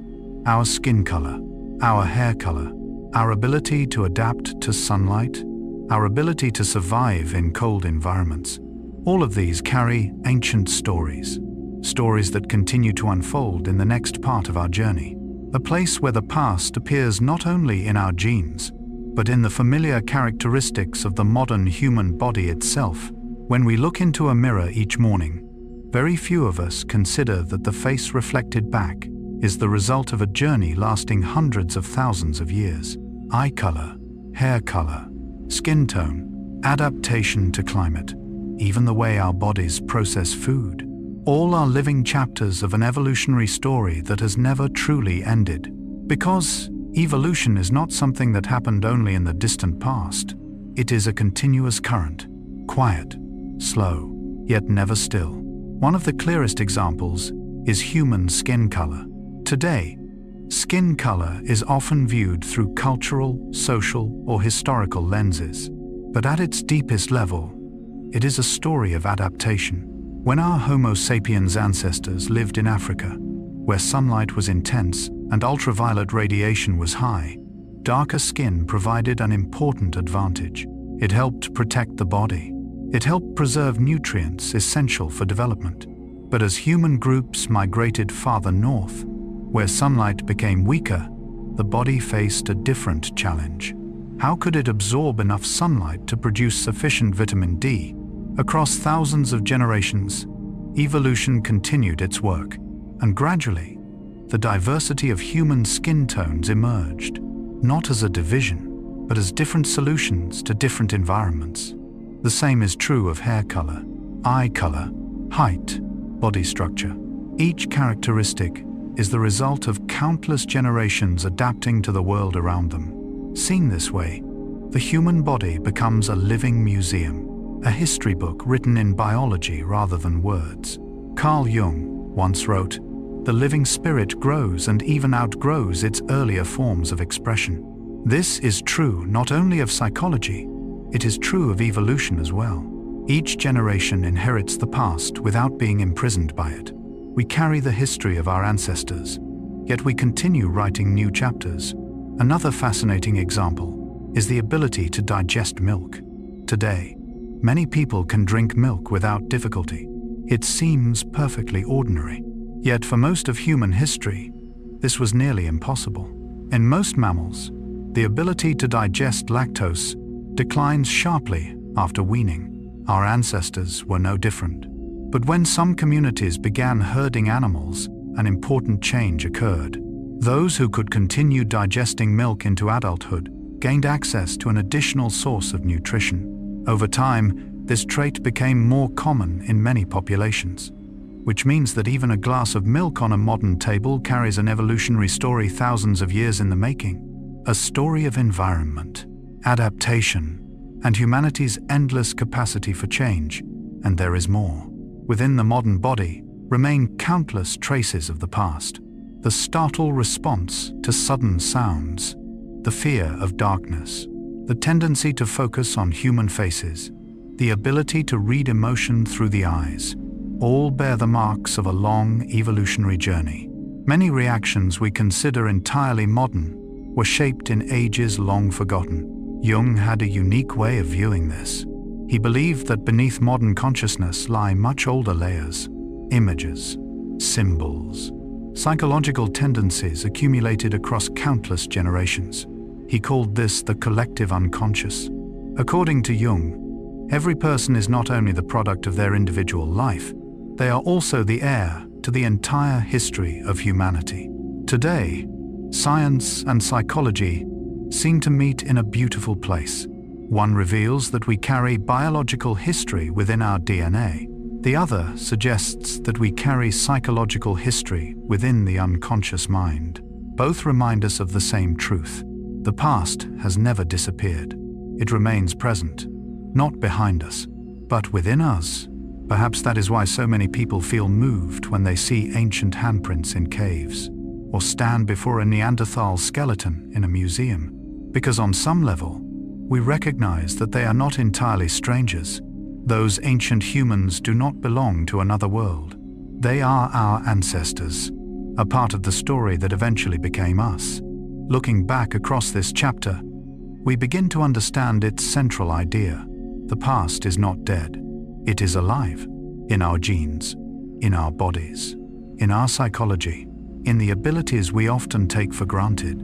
Every heartbeat, every breath, every cell carries traces of people who lived long before recorded history began. And perhaps that is one of the most beautiful thoughts history can offer. We do not stand apart from the past. We are its continuation. A new chapter in a story that began hundreds of thousands of years ago.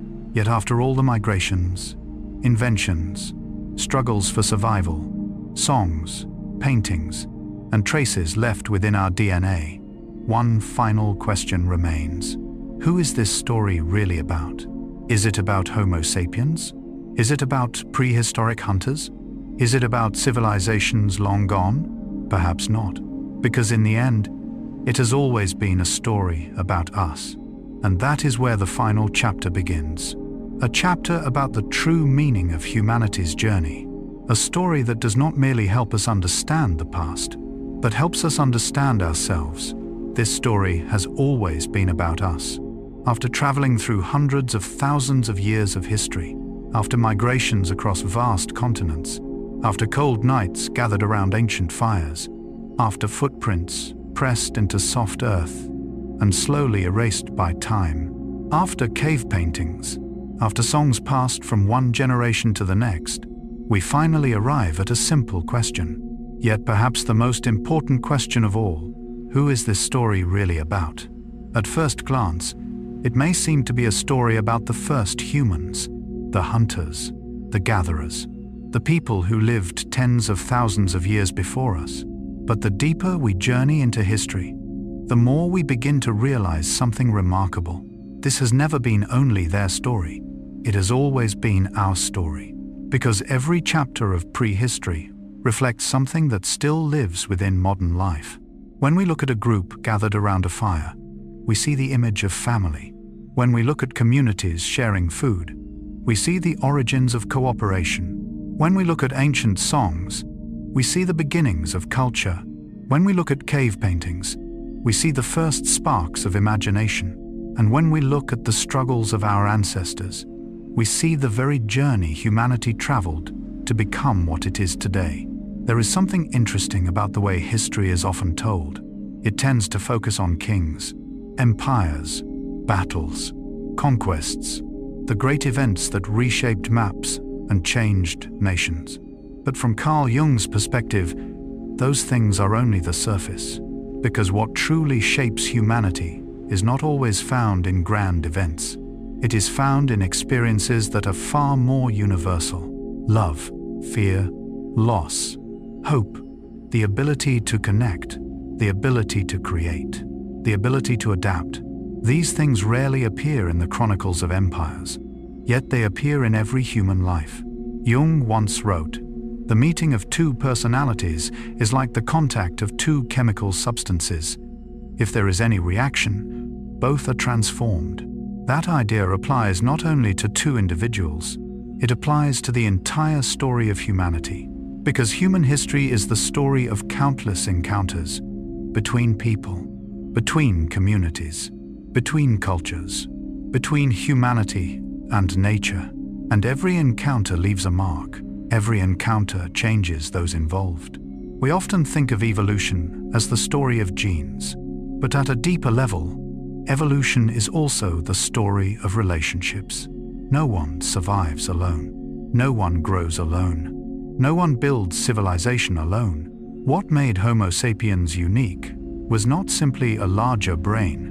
It was the ability to connect with others, the ability to form communities, the ability to share invisible things such as ideas, memories, and beliefs. When we look at the earliest stone tools, we are not simply looking at technology, we are looking at curiosity. When we look at ancient footprints preserved in stone, we are not simply seeing movement, we are seeing a desire to explore.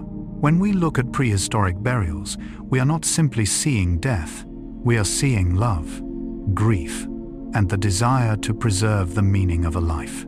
Perhaps this is what makes history so moving. It is not a story made of numbers. It is not a list of events.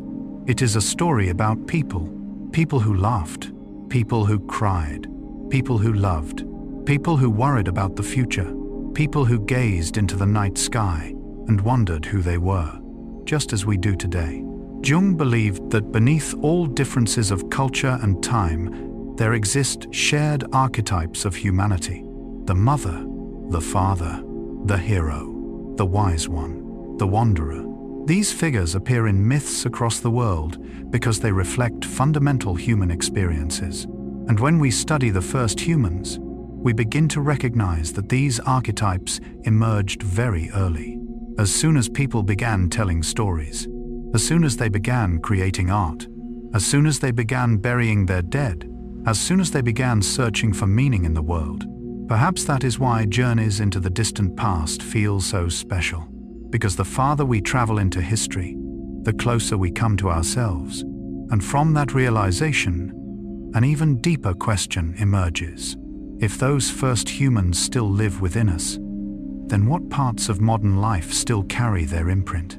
What within our souls remains an echo of those first fires burning beneath prehistoric skies? When we look back across the entire human journey, from the first footsteps on the grasslands of Africa to the modern world filled with light and technology, one truth gradually becomes clear.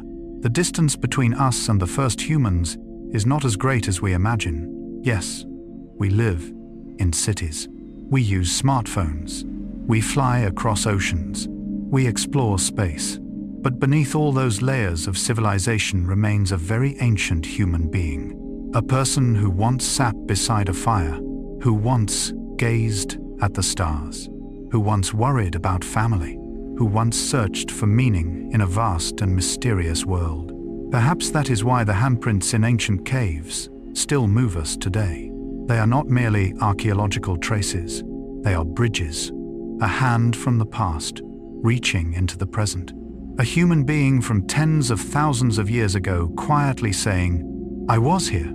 I experienced this world too. I hoped, feared, and dreamed, just as you do." Standing before those handprints, we realize something beautiful. History is not someone else's story. History is the story of our family. Not family in the narrow sense, but the family of humanity, a family stretching across hundreds of thousands of years. Jung once wrote, The debt we owe to the play of imagination is incalculable. If we reflect on it carefully, nearly everything that defines modern humanity began with imagination. A prehistoric person imagined a new tool. An artist imagined an image upon a stone wall. A storyteller imagined a myth. A community imagined a future. And from those acts of imagination, the world changed.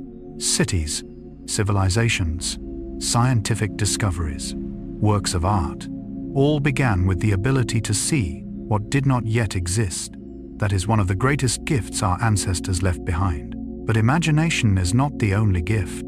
Every stone tool we have encountered throughout this journey still lives on in modern technology. Every step taken along ancient migration routes still echoes in humanity's desire to explore.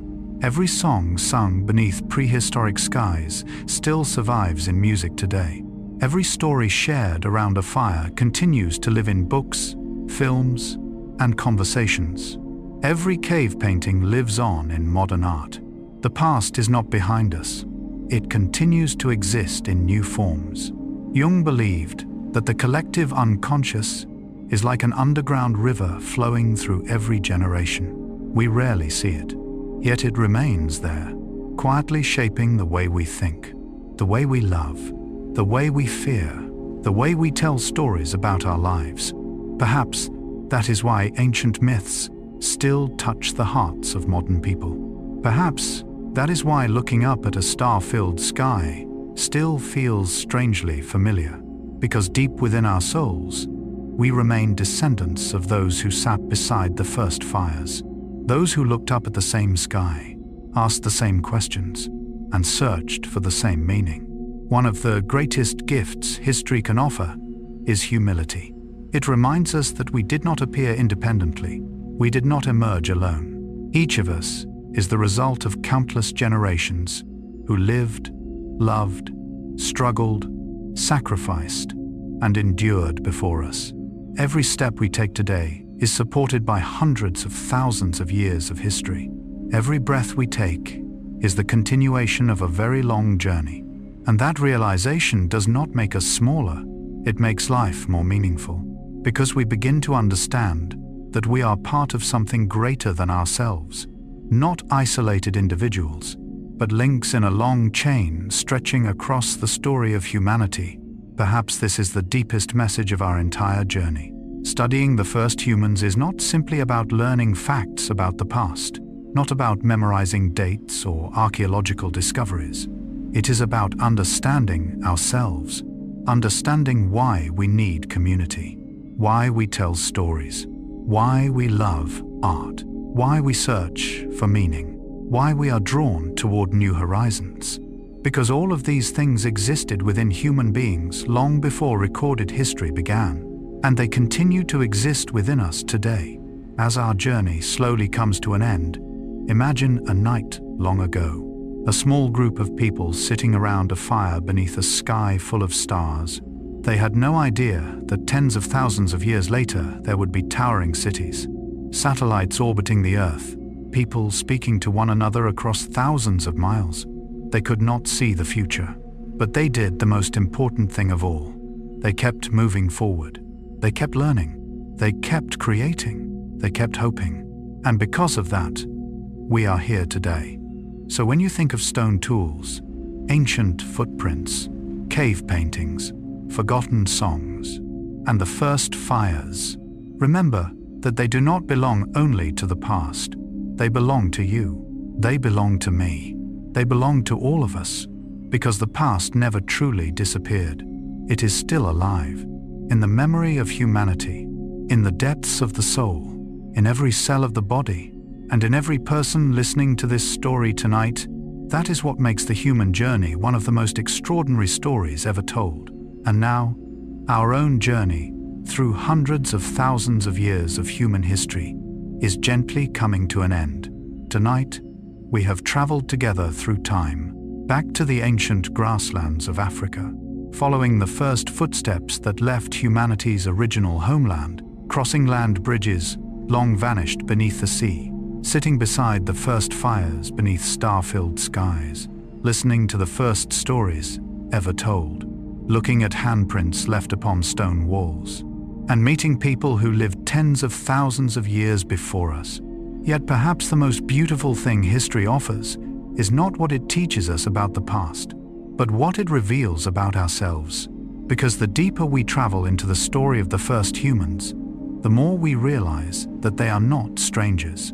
They are not shadows buried beneath the dust of time. They are part of us, in the curiosity that drives us toward discovery, in the love we feel for family, in our desire to connect with others, in our dreams, in our fears, in our longing to find meaning in a vast and mysterious life.